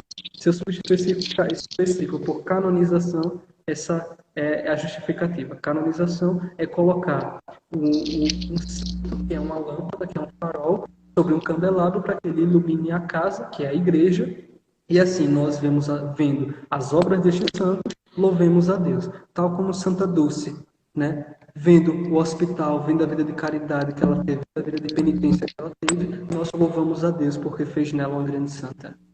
Né? São João Paulo II, vendo toda a obra teológica dele, vendo todo o amor com que ele colocou em todas as pregações, nos jovens, em todos os países onde ele visitou, o amor que ele teve pela igreja, nós louvamos a Deus por ter nos dado um Papa como aquele. Então, a canonização dos santos é ter pessoas que viveram a vida de santidade, que nos iluminam, onde a gente possa amar essas pessoas e se aproximar de Deus por conta da vida daquelas pessoas. Isso é a canonização, tá certo? Agora, vamos tratar sobre a canonização dos santos na história da igreja. Alguns fatos curiosos, algumas coisas interessantes, né? Alguns santos, vocês sabem que alguns santos demoram mais do que outros para serem canonizados. Isso depende de muitos fatores. Um exemplo, Santo Antônio foi o santo mais rápido da história a ser canonizado. Ele foi canonizado com praticamente menos de um ano. Ele morreu dia 13 de junho de 1231 e ele foi canonizado 30 de maio de 1232. Menos de um ano ele foi canonizado. Então, tem santos que são canonizados muito rápido. Tem santos que são canonizados com 500 anos. Tem santos agora que foram canonizados recentemente que foram santos viveram 500, 400 anos atrás. Então isso vai depender muito dos fatos, muito vai depender do Papa, vai depender dos fatos, vai depender da situação que está acontecendo no mundo, porque normalmente os santos aparecem no momento que há uma crise na igreja, há uma crise econômica na igreja, os padres estão apegados ao dinheiro. Então o Senhor manda santos que viveram a pobreza. O Senhor faz isso conosco, né? Há uma crise na igreja, uma crise teológica. A igreja não sabe mais o que crer. Então o Senhor manda santos que são grandes teólogos, né? No fato que aconteceu no protestantismo, né? O Senhor, o encardido mandou Martim Lutero, Calvino e mais um monte de desmantelado por aí criando igreja. O Senhor mandou santos como Santa Teresa d'Ávila, São João da Cruz, Santo Inácio de Loyola, que nós comemoramos hoje, e tantos outros santos, né? Então, em cada determinado momento, o Senhor manda santos. São Felipe Neri, São João de Ávila, São Pedro de Alcântara. Foram tantos santos contemporâneos nesse período do protestantismo, nesse período do nascimento do protestantismo, e foram santos místicos, porque justamente o protestantismo não acreditava na mística, não acreditava na alma, não acreditava na profundidade da habitação de Deus na alma. Então o Senhor manda uma Santa Teresa d'Ávila que fala das 7 moradas do castelo interior, que é a nossa alma. Olha aqui, que Deus ele nos presenteia com os santos em momentos de crises. Em momentos de crises, né? Então, há santos que demoram mais do que outros. Papa São João Paulo II, ele foi um santo que ele teve até uma canonização rápida. Mas o trabalho que deu, no caso de São João Paulo II, foi porque ele deixou mais de 100.000 páginas escritas de teologia. E aí os teólogos têm que analisar, frase por frase, palavra por palavra, livro por livro, escrito por escrito, carta por carta, para saber se tem alguma coisa errada, se tem alguma coisa que não bate com a fé da igreja. Então, mais de 100.000 páginas escritas para os teólogos analisarem é uma investigação minuciosa ali. Então, por isso, demorou um pouquinho. Mas São João Paulo II era para ser canonizado mais rápido, se não fosse tantos escritos assim que ele deixou, né? É um fato na questão de Santo Tomás de Aquino. Na bula de proclamação de santo, de canonização de Santo Tomás, o cardeal que estava responsável pela investigação da vida dele, disse, né, proclamou, escreveu, que ele tem tantos milagres quanto ele tem de escritas. E Santo Tomás de Aquino tem uma obra imensa, gigantesca de escritos. E uma obra, assim, muito mística. Então ele quis dizer com isso que toda a obra de Santo Tomás de Aquino foi um dom milagroso, porque aquilo ali que ele escreveu, de fato, é algo que não se explica somente pela ciência, ou pela teologia, pela filosofia. É algo que é um profundo escrever de Deus, um profundo conhecimento de Deus. Parece que ele conversava com Deus e escrevia. São Tomás de Aquino, quando ele tinha alguma questão muito difícil, que ele não conseguia compreender de filosofia e teologia, ele ia na capela, abria o sacrário, botava a cabeça dentro do sacrário. Quando ele tinha uma iluminação divina, ele tirava a cabeça do sacrário, fechava e voltava lá para continuar a escrever. Quando ele estava explicando alguma coisa e ele parava numa questão que ele não sabia explicar, e eu fazia alguma pergunta que ele não saberia responder, ele se levantava, pedia licença, ia até a capela, chegava de frente ao crucifixo, se ajoelhava, abria os braços e ficava escutando Deus. Quando ele recebia iluminação divina, ele voltava e continuava a explicar o que ele estava explicando. Então, Christian, deixa eu abrir um parêntese aí, Sim. você está me ouvindo. Quando você fala de São Tomás de Aquino, eu lembro da situação que eu vivi, eu partilho com vocês. Eu estudei na Universidade Federal de Alagoas, em uma das minhas graduações, e eu lembro que a minha professora da época, eu não vou nem dizer a disciplina, ela se irritava porque eu e uma outra amiga, nós éramos religiosas, né? Nós tínhamos um jeito diferente de ser daquelas pessoas que lá eram estudantes, que lá conviviam. E sabe o que aconteceu? Na Hum. época teve uma greve na UFAL e nós precisávamos de 2 notas para passar. Então a gente teria que fazer uma prova que valeria por 2 notas. E o que é que ela fez? Uma prova oral, onde nós tínhamos que estudar uma teórica que ela diz que Deus é a alienação do homem. E ela falou para a gente, como nós estávamos no lugar que era a ciência, que nós tínhamos que comprovar que Deus não existia. Então a gente tinha que ir lá, como cristãos que acreditam em Deus, na frente daquela turma, eram 2 turmas que estavam naquele período, né, por conta da greve, e a gente tinha que comprovar. Imagine o que nós não sofremos, né? Imagine a angústia, nós somos na coordenação, tentamos ver se podia modificar, mas o coordenador da época disse, não, vocês estão no lugar que é um lugar de ciência e vocês vão ter que fazer o exercício que a professora passou, se vocês realmente quiserem concluir essa disciplina. E nós começamos a estudar a teórica, porque nós éramos obrigados e a gente precisava ter aquele conhecimento, estudamos, eu acho que era Marilena Chauí, eu não lembro muito bem assim, são muitos anos, quase 2 décadas, e lemos quem? São Tomás de Aquino. O que é que nós fizemos? Falamos o que aquela teórica dizia, sem dizer que nós acreditávamos. A gente fez o nosso trabalho como se não tivesse exercício. Quando a gente fez, o professor anotou a nossa nota, anotou. Agora, a gente pede licença. E aí nós começamos a falar, com base no que São Tomás de Aquino falava, e manifestando a fé que nós tínhamos em Deus. E no final nós deixamos a reflexão. Vocês querem acreditar no que diz isso, aquilo, outro? Aí começamos a argumentar. Você não sabe, nós balançamos essa professora, e um belo dia, era o Dom Henrique, estava ainda na Igreja do Livramento, como Padre Henrique, pároco da Igreja do Livramento. E aí eu nunca me esqueci, eu sofri muito na época, hoje eu falo rindo, mas naquela época nós chorávamos porque nós estávamos sendo perseguidos por uma professora, né? Ela queria nos dar a reprovação. E eu tinha o hábito de ir, né, sempre na Igreja do Livramento, naquele horário de almoço, né? Eu trabalhava no centro e eu sempre ia naquele horário de almoço lá. Quando eu chego lá, que eu encontro... Do Henrique. A Não, professora.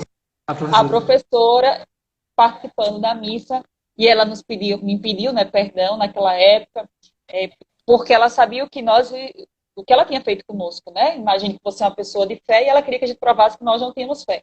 E ela estava lá escutando a homilia de Dom Henrique, que na época é padre, né? E tudo bem. Passaram-se muitos anos, nunca mais nós tínhamos nos visto. E recentemente, em uma ação do meu trabalho, eu encontrei com ela. E quando eu a vi, ela dizendo que realmente está indo para a igreja, que está frequentando, que acredita em Deus agora. E aí eu digo, eu nunca vou esquecer o que a senhora me fez passar, mas foi preciso que eu passasse para manifestar a fé que eu tinha, né? Que não era uma fé rasa, que estava enraizada realmente no próprio Jesus. E eu devo muito a São Tomás de Aquino, porque foi ele que me ajudou a argumentar lá diante daquele público que estava lá na faculdade. Não, exatamente. Dom Henrique, quando ele era padre aqui na Arquidiocese, ele já foi na UFAL, inclusive, não sei se era um congresso ou se era um evento, em que ele já falava justamente sobre a questão de Deus, sobre a existência de Deus. E aí botaram os professores e chamaram o padre. Aí vieram na Arquidiocese, chamaram o padre Kermes, que é o meu pároco, né? Eu acho, não sei se é seu pároco também, Cris. É seu pároco também, o padre Kermes? Aí o padre Sim. Kermes, ele não gosta muito dessas coisas, sabe? Ele é muito inteligente, mas ele não gosta muito dessas coisas. Aí ele foi e pediu na época, o padre Henrique pra ir lá. Aí ele, tá chamando, eu vou. Aí foi o padre Kermes que queria assistir também, né? O padre Kermes não é besta. Aí chegou lá, cada um falou, no final o padre Henrique falando, deu todos os argumentos, aquela coisa, o padre Henrique, o Dom Henrique, né, ele tinha o dom de transformar as coisas mais complexas numa simplicidade assim, e brincar, que todo mundo adorar ouvir aquele homem.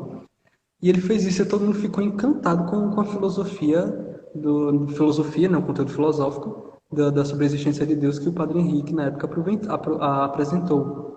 E aí uma professora chegou para ele e perguntou, né, qual foi a base que você usou para explicar tudo isso? Ele falou, não, Santo Tomás de Aquino. Aí as pessoas, porque ninguém na UFAL gosta de Santo Tomás de Aquino, justamente pelo medo de ir lá cutucar Santo Tomás de Aquino, porque sabe, se cutuca, se converte.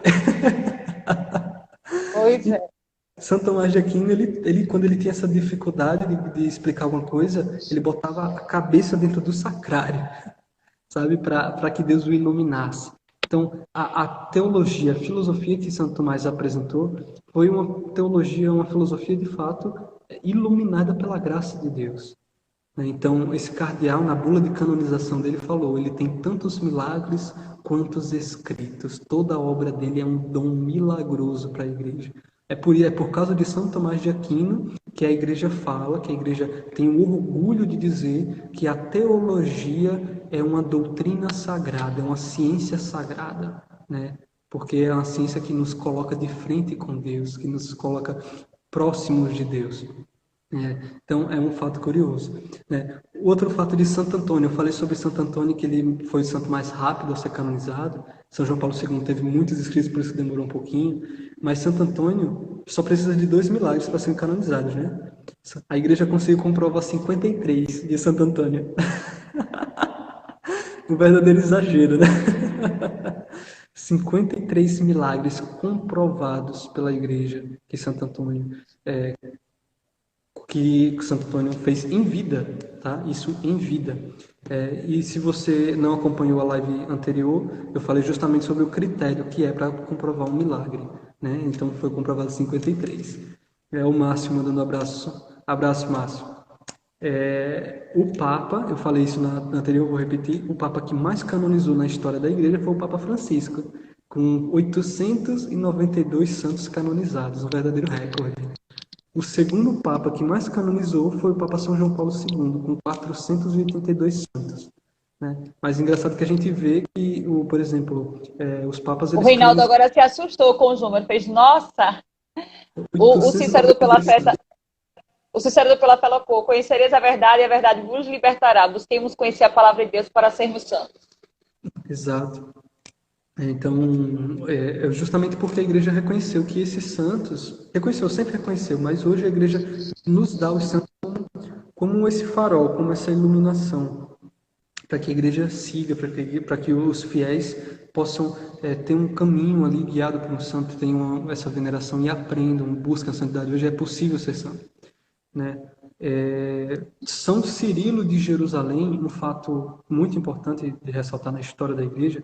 São Cirilo de Jerusalém, que viveu entre 315 e 386, bem no começo do cristianismo, ele escreveu a seguinte frase: nós comemoramos os que adormeceram no Senhor antes de nós, isso aqui eram os patriarcas, os profetas, os apóstolos, os mártires, para que Deus, pela intercessão e oração deles, se digne a receber as nossas.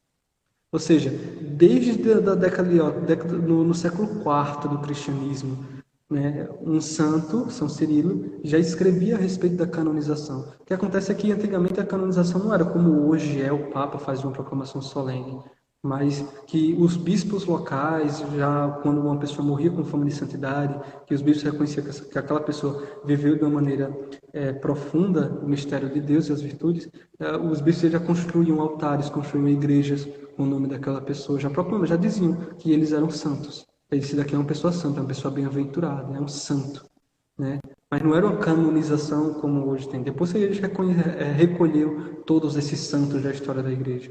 Mas São Cirilo, no século IV, já escreveu que nós comemoramos, ou seja, não só canonizamos, mas como comemoramos os que adormeceram, não morreram, adormeceram no Senhor antes de nós, para que Deus, pela sua intercessão e orações, no caso deles, se digne a receber as nossas. Aqui ele fala não só da canonização, mas ele fala também da intercessão dos santos, para que Deus se digne a acolher as nossas orações pela intercessão e orações desses santos. Então, o primeiro santo canonizado oficialmente por um papa foi Santo Ulrich, ou conhecido como Santo Ulrico, né, bispo de Augsburg, né, na Baviera, hoje é a Baviera, na Alemanha. Ele foi canonizado pelo Papa João XV em 993, né? Mas desde os anos 300, né, a igreja, os bispos locais, né, das dioceses mais distantes, já dedicavam igrejas, né, aos mártires. Né? Nos anos 400, os bispos metropolitanos das grandes províncias também já faziam isso. Né? Então, em 1170, o Papa Alexandre reservou o direito de canonizar ao Vaticano. E em 1270, um outro Papa, que eu não alcancei o nome dele, ele reconheceu que somente o Papa tem o direito de canonizar. Né? Mas nós católicos nós temos a fé de que há santos no mundo que não são canonizados, né? Muitas pessoas morrem sem terem a graça da canonização. Por isso que nós, no dia 1º de novembro, nós celebramos o dia de todos os santos, que é justamente para celebrar todos aqueles santos que foram para o céu, alcançaram o céu, mas não chegaram, não tiveram aquela fama que chegaram ao Vaticano e teve esse processo solene. Mas, de fato, o nosso objetivo da nossa vida é a santidade. Então, há muitas pessoas que alcançam a vida de santidade, mas não alcançam a canonização. Né? Como o Papa Emérito Bento XVI tem uma frase que ele diz: há santos que só Deus sabe o nome. E Dom Henrique falava muito, eles são santos no coração de Deus. Né? Justamente porque só Deus conhece. Há tantos santos que só Deus sabe o nome. Tantos santos, tantos santos. Né? Muitas vezes aquela senhorinha do apostolado ali que vive o dia todinho aqui rezando terço, que elas são cheias de uma santidade profunda, mas que muitas das vezes não alcançam a diocese, não chegam no Vaticano, tem um processo de canonização, mas que é santo. Né? E há uma outra questão. O que a Bíblia fala a respeito da canonização dos santos? Em Mateus 17:3, aparece na transfiguração Moisés e Elias conversando com Jesus. Logo, se eles aparecem conversando com Jesus, eles estão vivos, ou seja, isso é uma comprovação de que no céu há pessoas vivas. E a canonização dos santos é justamente isso, é você reconhecer que uma pessoa está no céu, que uma pessoa está viva lá no céu ao lado de Cristo. Então, se aparece Moisés e Elias conversando com Jesus em Mateus 17, então Moisés e Elias estão vivos. Então, biblicamente, isso é comprovado, que há vida após a morte, né? Qualquer pessoa pode dizer isso. Tiago 2, versículo 23, diz: foi assim que se cumpriu a escritura que diz: Abraão teve fé em Deus e isso foi levado em conta de justiça, e ele foi chamado amigo de Deus. Ou seja, na justificação de Abraão, a fé dele foi levada em conta, a fé de Abraão, que é uma fé mais linda, uma das fés mais lindas da Bíblia, e por isso, pela fé e pela justificação, ele foi chamado amigo de Deus. Essa questão do amigo de Deus é justamente a questão da bem-aventurança, da felicidade eterna, próximo de Deus. Então, isso é uma questão de que, após a morte, né, na hora da justiça, ele pode ser chamado amigo de Deus, pode ser aproximado por Deus. Então, isso é uma questão de comprovação da questão do céu, do julgamento final. Estevão, que diz na Bíblia que ele era um homem cheio de graça e poder, lá em Atos 6, versículo 8. Ele foi o primeiro mártir da igreja, ele estava cheio do Espírito Santo e no momento da sua morte olhou para o céu e viu a glória de Deus. E viu também Jesus à direita de Deus, lá em Atos 7, versículo 55. Ou seja, o primeiro mártir da igreja, no momento de sua morte, quando ele estava já para morrer, ele viu Deus abrindo o céu para ele e Jesus ao lado de Deus, acolhendo ele no céu. Então, isso é uma comprovação da vida eterna. Mas, o fato mais importante que comprova, de fato, a canonização, que pode ser canonizar, é lá em Lucas 23, no versículo 43. A Cris está assim com a Bíblia, né? Quando eu vou achando outro, já está no outro. Mas depois eu vou assistir a live de novo e eu... Lucas 23, versículo 43. No momento da cruz, onde está os ladrões. Um ladrão chega para ele e reclama: se tu és Deus, desce e faz a gente descer daqui também. Né? E do outro lado, o bom ladrão, e arrependido, em que Jesus lhe responde: em verdade eu te digo, hoje estarás comigo no paraíso. Então Jesus deu a certeza, você estará comigo no paraíso.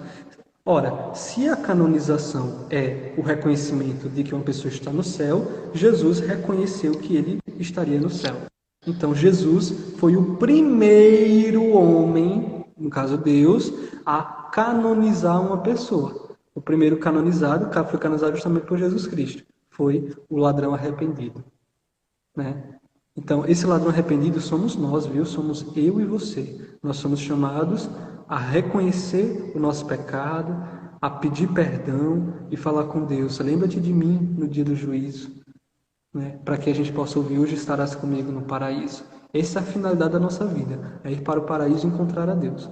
Então Jesus foi o primeiro a canonizar. Então se um protestante vier chegar a reclamar, por que vocês canonizam os santos? Vocês dizem que a pessoa é santa. Aí você fala, ó, meu filho, canonizar é dizer que uma pessoa está no céu, é reconhecer porque essa pessoa teve uma vida assim, assim, assado, e essa pessoa está no céu. Né? Se Jesus disse que uma pessoa está no céu, que foi o ladrão arrependido. Logo, Jesus foi o primeiro a canonizar. E Jesus deu autoridade para a igreja para canonizar os santos. E a igreja tem autoridade para isso. Né? E essa Ô, autoridade. Christian, você viu que o Birajara Neto colocou? Temos Não, ótimos exemplos de santidades. Enquanto você estava citando os exemplos, ele colocou: temos ótimos exemplos de santidade, santos de carne e osso, então podemos ser santos. podemos sim, podemos sim. A igreja ela tem autoridade para fazer o que Jesus fez, para reconhecer que uma pessoa está no céu. Né? E essa autoridade está lá em 1 Coríntios, versículo 6, do 1 ao 11. Eu não vou ler o versículo todo, mas eu vou ler o versículo 2, que diz: será que vocês ignoram que os santos é que julgarão este mundo? E no versículo 4 vai dizer: no entanto, se vocês têm essas questões, essas rixas entre vocês, por que que vocês estabelecem, vocês definem como juízes aqueles que a igreja não considera? Ou seja, nesse versículo de Coríntios, São Paulo está dizendo justamente que a igreja tem o poder para considerar quem é santo e quem não é, quem pode julgar e quem não pode. Ó, versículo 2. Vocês ignoram que os santos julgarão este mundo? Versículo 4. Por que, no entanto, vocês consideram como juízes aqueles que a igreja não considera? Então a igreja ela tem um poder para considerar quem é santo e quem não é, quem pode julgar e quem não pode. Então é uma autoridade que foi dada à igreja. E uma autoridade que foi dada a Jesus a Pedro. Mateus 16, 18. Pedro, tu esperas sobre esta pedra e ficarei a minha igreja. Tu tem as portas do reino dos céus. Né? As chaves das portas do reino do céu. O que você liga nessa terra, eu ligo no céu. O que você desliga aqui, eu desligo lá. Então, Jesus deu autoridade a Pedro. Né? Ô, E Christian, você viu a pergunta do Reinaldo aí? não vi Eu tenho não. uma dúvida enquanto você fala. Como é que a igreja foi chamada de católica? Cícero A até igreja, fez a... tá. A igreja, a questão, o nome católico, ele significa do grego, católicos, significa universal. Então, é a igreja do mundo inteiro. Né? Então, como que a igreja foi chamada de católica? O primeiro nome católico que tem no registro, se eu não me engano, é Santo Inácio, no século I, no século II, perdão. Ele tem uma carta onde ele fala a Igreja Católica e etc. Então, mais ou menos 150 anos mais ou menos depois da morte de Jesus, né? Depois que já era o terceiro, era o quarto Papa, ele já tem esse escrito. Eu não sei dizer assim o nome do santo, parece que se não me engano foi Santo Inácio, né? O Santo Inácio de Antioquia, o nome, né? Se eu não me engano, foi ele, mas não sei dizer exatamente se foi o santo, o ano e etc, porque eu não me preparei para essa pergunta. Mas esse primeiro escrito no século II de que a Igreja Católica, etc. Mas esse católico vem do grego católicos, é universal. Eu queria mandar um abraço para a Pérsia, que foi minha professora de filosofia, né, que ela está acompanhando aqui a gente. A gente falou de filosofia lá na UFAL, ela passou pela UFAL também, ela sabe como é a situação lá. Então, é isso. Eu gostaria de falar também um pouquinho sobre Dom Henrique. Né? Dom Henrique, ele foi santo sim. Né? Foi um homem que iluminou o Brasil inteiro com as suas pregações, com o seu amor pela igreja. Olha aqui, o amor que Dom Henrique tem pela igreja é impressionante. Eu tive contato com Dom Henrique, acredito que umas 4 ou 5 vezes. Todas as vezes que ele vinha celebrar aqui. Eu já conhecia ele já bispo, eu não conhecia ele padre, né? Eu me mudei para Maceió em 2012. Então eu não conheci Dom Henrique padre, mas eu conheci Dom Henrique bispo. Eu tive vários contatos com ele, inclusive a gente já conversou algumas vezes. Eu conversava muito com ele pelo Facebook, conversava com ele pelo WhatsApp. Até hoje eu tenho o WhatsApp dele, eu fico olhando assim, meu Deus. Eu sempre mandava mensagem para ele, ele respondia, ele responde o WhatsApp. Apesar que a gente acha que ele não tem tempo, ele de fato não tem, mas ele dedica um tempo ali para responder. Mas o primeiro contato que eu tive com ele, ele fez uma pregação sobre o credo. Eu chorei. Eu chorei. Sobre o credo. Ele explicando teologicamente o credo, eu chorei. E no final da pregação ele atendeu, falou com todo mundo, tirou foto com todo mundo. E no final eu estava em um grupo grande, que era o grupo dos Herdeiros da Graça, e a gente tirou uma foto com ele no final, e aí eu falei para ele: Bruno Henrique, eu estou estudando filosofia, eu quero ser padre, estou estudando filosofia na UFAL, eu gostaria das suas indicações. Ele começou a conversar comigo. A gente passou uns 15 minutinhos conversando, batendo papo. Né? Teve um lanche no final, né? Então a gente ficou ali batendo papo. E ele me indicou vários livros. Aí ele foi e falou: me chama no Facebook. Aí eu comecei a conversar com ele pelo Facebook. E a gente conversava muito. Questões que eu via na UFAL, eu perguntava para ele, ele respondia. Na época, ele tinha 3.000 seguidores. 2 anos depois ele tinha 40. Ele ficou famoso assim, muito rápido. Mas na época ele não era tão famoso assim, né? Ele era mais famoso aqui em Maceió, em Alagoas, porque ele pregava muito em Palmeiras dos Índios. Mas depois do Facebook dele, ele explodiu assim no Brasil todo. E aí ficou mais difícil o acesso. Mas aí depois ele começava a vir sempre para a catedral. E toda vez que ele vinha na catedral, eu enfrentava uma fila gigante atrás dele, puxava na batina dele, tirava uma foto com ele. Todas as vezes. E todas as vezes que eu falava com ele, ele olhava para mim e falava: coragem, coragem, coragem. A última vez que eu vi o Dom Henrique foi muito profundo, porque eu quis encontrar uma brecha, um motivo para ir conversar com ele, porque eu não tinha, eu só queria conversar com ele, sabe? Foi quando teve uma missa com todos os bispos do regional aqui em Alagoas, aqui em Maceió, foi a abertura da campanha da fraternidade, e ele veio, e eu já como seminarista, né? Eu não tinha falado com ele antes de ser seminarista, e ele veio e no final da missa eu estava conversando com alguns amigos, ele estava passando, e aí eu ia vou inventar alguma coisa para ir atrás do Henrique. Aí eu pensei assim: não, tem um amigo meu que está lá em Palmares, vou falar desse meu amigo. Do Henrique, licença, posso falar com você rapidinho? Ele: pode, meu querido. Ele olhava para mim, Cris, o olhar dele, assim, penetrava a pessoa, sabe? Ele olhava assim para a pessoa, sorria. A forma com que ele olha para você parece que ele não te conhece, mas ele já te ama daquela, sabe? Em Cristo. Ele expressava um amor somente pelo olhar. Era impressionante. E aí eu não sabia o que falar, mas eu estava ali quase chorando, já olhando para ele. Ele me olhando assim com tanto carinho, com tanto amor, afeto, sem nem me conhecer direito, sem nem lembrar de mim direito. Depois que eu falei com ele, ele lembrou de mim.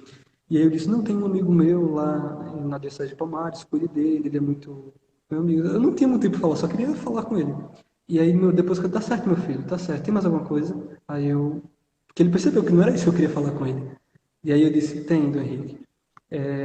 Eu conheci o senhor quando eu estudava filosofia na UFAL, e o senhor me indicou vários livros, a gente conversou bastante, o senhor me ajudou muito na minha vocação, e eu me afastei da filosofia, entrei em vários, passei por vários tempos me afastado da minha vocação, mas eu decidi, por uma pregação sua, eu assisti uma pregação sua e eu decidi voltar para o seminário, e hoje eu estou estudando filosofia no seminário aqui da César de Maceió.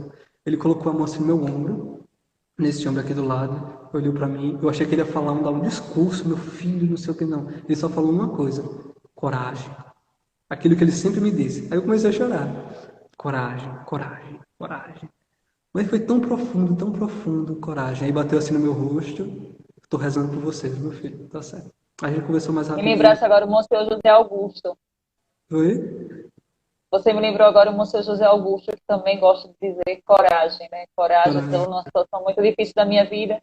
E ele chegou, parecia também que ia me dizer várias coisas de coragem. Eu tenho, além do testemunho, né, que você falou, essa questão do Dom Henrique, eu falei para vocês que eu trabalhava no centro e ele era pároco da Igreja do Livramento, e eu ia todas, e assim, é uma época muito difícil da minha vida que eu não tinha realmente o alimento físico. Uma situação muito difícil, meu pai tinha perdido o emprego, minha mãe estava sem trabalhar, ele doente há muitos anos, e eu comecei a trabalhar numa loja, e aí eu ia para lá, não tinha nada que comer, não tinha R$ 1, ia trabalhar, conseguia às vezes uma carona, e aí a fome, e como eu não tinha nem o alimento físico, nem condições de comprar o alimento para almoçar, o que é que eu fazia? Eu ia para a Igreja do Livramento, e lá eu chorava, chorava, chorava, escutava aquela homilia, e ia me alimentando espiritualmente, e conseguia trabalhar o resto daquele dia, até chegar à noite na escola que eu estudava na época, era a Fundação Bradesco, e me alimentava lá. E eu sempre dizia, muitas vezes a gente pode nos faltar o alimento físico, e a gente ir levando, mas que nunca nos falta o alimento espiritual. É a nossa busca por nos alimentarmos espiritualmente. Então, o Dom Henrique, ele é muito precioso, e ele fez parte de momentos da minha vida, e faz, e sempre fará, de momentos da minha vida muito difíceis, onde não apenas me faltavam faltava coisas que para mim era básico, mas assim, que perto dele eu me preenchi espiritualmente e estava fortalecida e conseguia vencer cada situação da minha vida. Então, eu acho que ele marcou muitas vidas, muitas histórias. Eu não Marcou mesmo. consigo sentir ele morto. Eu não consigo. Para mim, ele está vivo. Eu Mar- sinto que ele está vivo porque o perfume dele está em nós. Então, assim, eu posso dizer que muito da minha caminhada, por mais que eu não lembre as homilias decoradas, né, que a gente não consegue lembrar depois de tantos anos, mas eu sei o que elas significaram naquela época e como elas germinaram dentro de mim. Então, palavras que muitas vezes não eram as que eu queria escutar, porque Dom Henrique, ele não falava meias verdades, ele falava a verdade. Né? Então, uma coisa que às vezes doía, mas que eram necessárias. E uma das coisas mais importantes que eu acho que fica para nós é que nós precisamos ver a primeira vocação que a gente tem que viver, que nós vamos amanhã iniciar o mês das vocações, é a vocação à santidade. Né? Nós podemos viver todas as outras, mas nós precisamos aproveitar o dom da vida para vivermos a vocação à santidade. Né? Então, que a gente tenha essa consciência, inclusive o Dom Antônio Muniz, nosso bispo, né? Ele falou esses dias sobre isso, sobre a vocação que Jesus nos escolhe para a nossa vocação. Mas será que nós estamos com os ouvidos atentos para escutar o chamado de Deus nas nossas vidas? O Edinando colocou bem assim, ser santo é fazer o extraordinário no ordinário da vida. Que coisa linda. Uhum. Você falou uma coisa assim que Dom Henrique deixou uma marca em você, né? Dom Henrique, ele Indelével. deixou uma marca também em mim e nas pessoas que tiveram contato com ele, sim, ele deixou também essa marca. E essa marca que ele deixou foi uma marca de Deus. Uma marca de Deus, uma marca de uma pessoa que tem fé, uma pessoa que tem a fortaleza em Deus e que tem a esperança na vida eterna, porque tudo que ele falava era da vida eterna. Tudo que ele falava era de Deus, era impressionante. E ele deixou essa marca, uma marca profunda. E é justamente por isso que a igreja canoniza os santos. Para que os santos que tiveram essa vida virtuosa, essas obras, essa fé profunda, possam deixar marca não só em pessoas em um determinado lugar, mas em toda a igreja. Essa é a marca que a igreja espera dos santos. Que essa vida de perfeição seja deixada, essa marca seja deixada em toda a igreja. Para finalizar, eu vou deixar aqui, né, só mais uma passagem bíblica. Eu falei muitas passagens bíblicas, né, que falam a questão da canonização, mas eu vou falar uma que está em 1 Tessalonicenses 4, que diz, eu não vou ler tudo, eu vou só ler 3 versículos que são versículos chaves deste texto. Primeiro Tessalonicenses 4, versículo 3. A vontade de Deus é que sejais santos. Um protestante vê isso e ignora. É impressionante.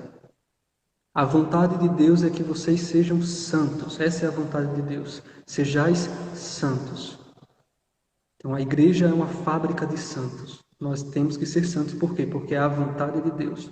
1 Tessalonicenses 4, 3. 1 Tessalonicenses 4, 7 vai colocar: Deus não nos chamou para a impureza, Deus nos chamou para a santidade. Né? A gente estudando no comecinho da primeira live, lá que eu convido a vocês a retornarem à primeira live, a gente estudando, a gente via que Martinho Lutero olhava para si e só via impureza, por isso ele não acreditou na santidade. Mas Deus não nos chama para a impureza, Deus nos chama para a santidade. Martinho Lutero não acreditava em Deus, ele acreditava mais em si. Por isso que ele não acreditava na santidade, ele não acreditava que Deus poderia transformá-lo. Ele desistiu, Martinho Lutero se rendeu, ele não teve coragem que Dom Henrique teve. Martinho Lutero se rendeu ao pecado, se rendeu à impureza. Mas Deus não nos chamou para a impureza, Deus nos chama para a santidade. Se Ele nos chama para a santidade é porque é possível ser santo. É possível vencer o pecado. É possível vencer os vícios. É possível. É a nossa finalidade. É para isso que fomos feitos, para sermos santos. A vontade de Deus é que sejamos santos. E 1 Tessalonicenses 4, no versículo 8, diz: portanto, quem rejeita esta instrução não está rejeitando a uma pessoa humana, ou seja, não está rejeitando ao santo, aquela pessoa que está sendo canonizada. Essa pessoa está rejeitando ao próprio Deus. Então, defendendo, isso aqui é uma apologética católica, defendendo a Igreja Católica, só essa frase é suficiente. Quem rejeita a canonização dos santos não está rejeitando aos santos, não está rejeitando as pessoas humanas, Estão rejeitando ao próprio Deus. 1 Tessalonicenses 4, versículo 8. Né? Então, eu finalizo por aqui. Eu tenho outros versículos aqui que falam sobre santo, por exemplo, Levítico 11:44, sede santos porque eu sou santo. Né? Versículos Mateus 5:48, sede santos como vosso Pai Celeste é santo. Mas acredito que 1 Tessalonicenses 4, né, do 1 ao 8, já é suficiente para a gente entender por que a igreja canoniza os santos. E também porque justamente aquilo que o padre Paulo Ricardo fala, se baseando em Mateus 5, né, quem acende uma lâmpada não acende para deixá-la sobre uma caixa, sobre um alqueire, né, escondida, mas para colocar no candelabro, para que as pessoas vendo as suas obras, elas possam glorificar a Deus. Então, é por isso que a Igreja Católica canoniza os santos. Agora, eu te convido, se você entrou depois, por favor, retorna à primeira live, o comecinho, assiste tudo, porque isso aqui é extremamente importante. A gente falou sobre Dom Henrique, porque Dom Henrique realmente deixou uma marca, mas para entender justamente essa necessidade de canonização dos santos. E com fé em Deus, rezemos para que Dom Henrique seja canonizado. Eu espero muito poder chegar ao dia para dizer eu conheci um santo na minha vida. E eu espero muito também depois poder dizer que eu conheci a Cris, mais uma santa na minha vida. Que outras pessoas Oh, podem dizer que tava pensando aqui em algo. conheci fulano. Tantos santos que nós todos devemos ser santos, é a nossa vocação. Se eu não Ô, tiver Cris, eu empregando. tava pensando aqui que eu queria lhe ver santo. Só que para lhe ver santo, você tem que ter morrido, santo no sentido de canonizado. Então, eu sou mais velha que você, não sei quantos anos, não vou querer isso, né? Eu quero que você viva muito ainda. Né? Se a nossa vocação é ser santo, olha, se eu não estou empregando a minha vida, na minha busca pela santidade, então eu não estou fazendo nada da minha vida. Se eu estou vivendo a minha vida buscando outras coisas, qualquer outra coisa que não seja santidade, eu não estou fazendo nada. A vontade de Deus é que sejais santos. Deus não nos chamou para a impureza, Deus nos chamou para a santidade. Quem rejeita a santidade, não está rejeitando a pessoa, não está rejeitando o próprio Deus. A santidade é a finalidade, é a essência, é o motivo da nossa vida, é a razão do nosso viver, ser santo. E aí agora uma pessoa poderia perguntar, o que é ser santo? Ser santo é amar tanto a Deus e amar tanto a Deus. Pronto, é isso, amar tanto e amar tanto a Deus. Né? Coisa mais linda. Perguntaram para São João Maria Vianney em que consiste a santidade. E São João Maria Vianney olhou para um crucifixo, juntou as mãos, contemplou aquele crucifixo por algum tempo, começou a chorar, virou e disse: a santidade consiste em eu ser todo dele e ele ser todo meu. Pronto. Que coisa Isso mais é, linda. isso é Minha santidade. gente, eu estou tão feliz porque o Cristian esteve conosco hoje e ele é nosso formador oficial e vai estar conosco outra sexta-feira falando sobre temas tão difíceis quanto esse. A gente parece que é fácil porque o Cristian vai falando de uma forma tão fácil que parece que, né? Ele falou de Dom Henrique falava com facilidade, mas o Cristian tem esse dom. A Ana Lúcia, nossa intercessora, até colocou, meu Deus, quase que eu perdi esse jovem, né, abençoado, e ela também falou que conheceu Dom Henrique quando padre, o Reinaldo conheceu Dom Henrique quando era seminarista. A gente também vai ter a graça de dizer um dia, nem que seja lá do céu. Gente, eu conheci o Cristian que hoje é santo seminarista, né? Então vamos pensar também positivo, vamos querer ser santo. Lá você colocou Jesus, que lindo. A Clara, que também mandou mensagem, coraçãozinho. Fabrício, feliz de você que esteve perto dele, né? Nós somos felizes. O Reinaldo colocou, você sabia que os seminaristas só queriam tirar as dúvidas com ele, não com os padres na época do seminário? Olha que coisa linda. Ele era um jovem abençoado como o Christian que eu conheço. Bastava o sorriso dele para nos tocar o coração. Edinando, estamos muito sofridos ainda pela ausência do nosso pastor. Cícero pela fé, que linda história. Aí, Ana Lúcia, faz muita falta. Reinaldo, ele vivia o Cristo na hóstia com felicidade. Edinando, envie isso para a diocese, meu irmão, especificamente para o Guto. Reinaldo, ele era meu confessor no livramento. Socorro Braga, homem santo, sacerdote santo. Aí ela colocou, belo exemplo de vida que Dom Henrique deixou. Aí, Reinaldo, Lutero, antes de entrar, cometeu homicídio. Isso não é comprovado, tá? O que aconteceu de fato foi que houve um verdadeiro genocídio causado pelos protestantes, Mas o que aconteceu que o Lutero foi lá e matou, não. Mas que o Lutero tem um escrito dele que ele defende o homicídio. Como eu falei aqui, inclusive, que ele defende a fornicação e o homicídio. Você pode até matar se você quiser, mas portanto você tenha mais fé para perdoar. Mas que não é Tem um- comprovado que ele de fato matou com as suas mãos. Mas ele causou um monte de mortes. Socorro Braga colocou do Henrique mais um santo no céu, Marcos Moreira, que Deus te abençoe, Ana Lúcia ama amar, Marina, Sabino, também parabenizando o coraçãozinho, Ana Lúcia, eu estou babando, eu babo sempre, eu sou de babar quando eu vejo, e a Pécia, né, eu fui professora de filosofia do Cristo durante todo o ensino médio, estou super orgulhosa, minha amiga, eu sei o que é isso, olha, isso é um tesouro, né, então a gente, como é que se diz, a gente sente muito essa alegria, Cristo, eu quero lhe agradecer. Estou muito feliz porque você vai estar conosco. Tem outros temas, eu não sei ainda, gente, é ele que sabe, né? O tema da próxima semana, que vai estar conosco. Eu percebi que as pessoas estão entrando mais depois das 20h30, aí a gente decide se vai ser às 20 horas ou às 20h30. Toda sexta eu percebo que as pessoas começam a entrar mais tarde, eu acho que é porque eu, por exemplo, também estava na correria, mas aí a gente até lá vai divulgar, né? Peço a gratidão pelo seu elogio, que Deus abençoe a cada um de vocês que estiveram conosco. A gente postou hoje uma frase do padre lá no feed do padre Gabriel Vilaverde. Às vezes ele fala coisas também muito polêmicas, o padre Gabriel, alguns outros padres também compartilham.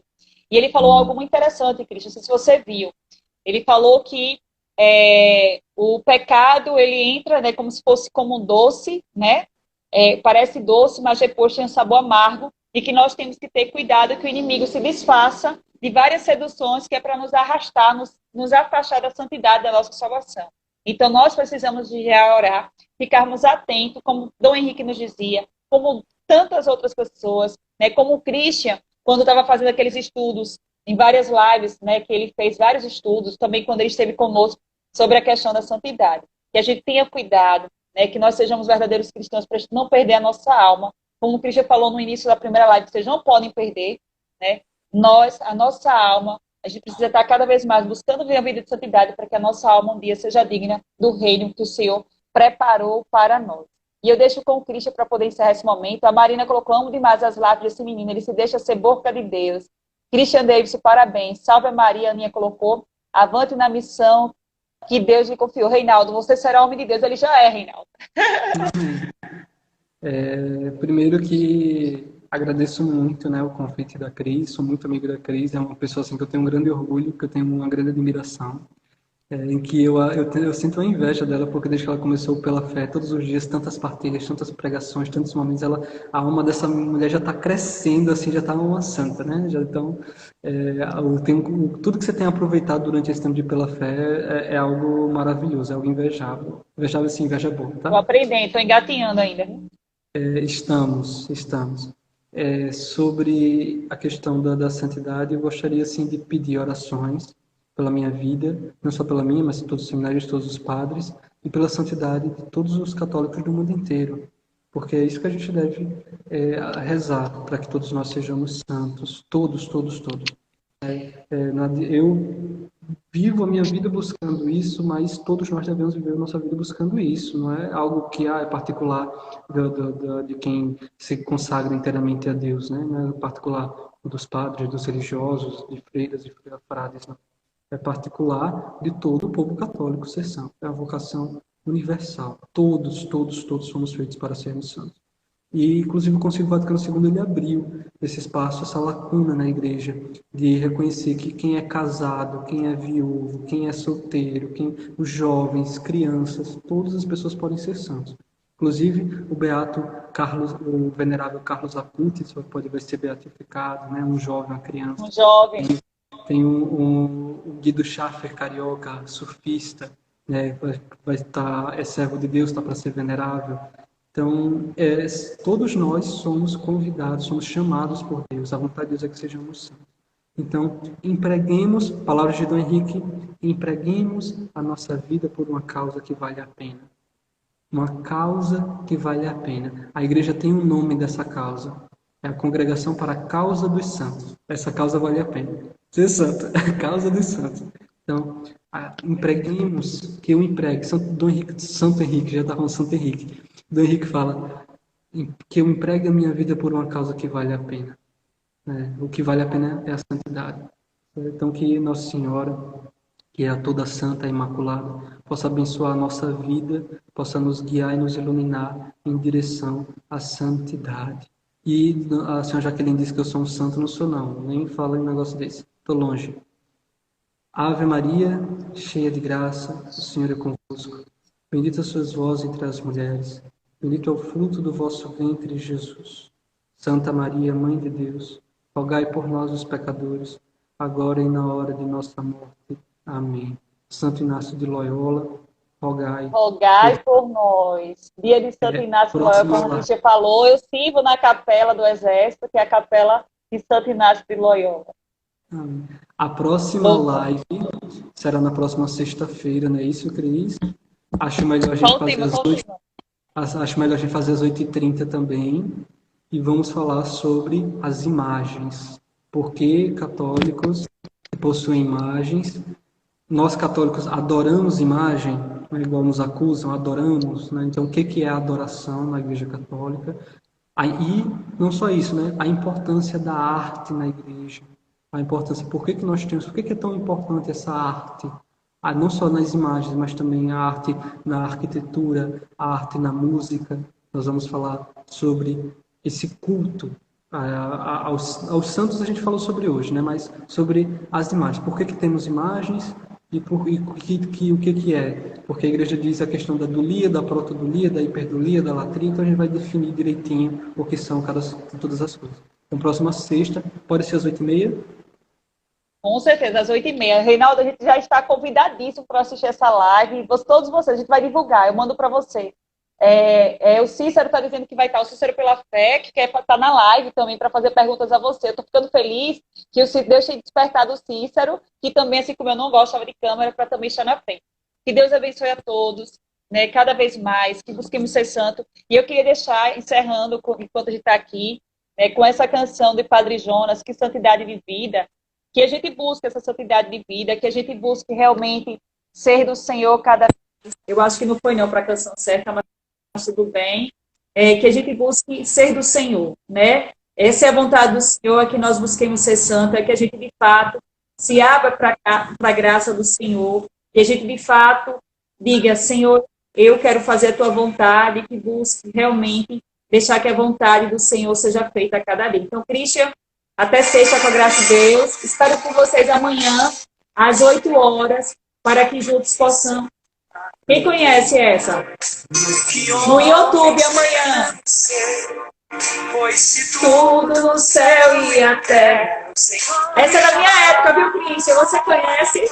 Isso. Feito para cantar. Tchau.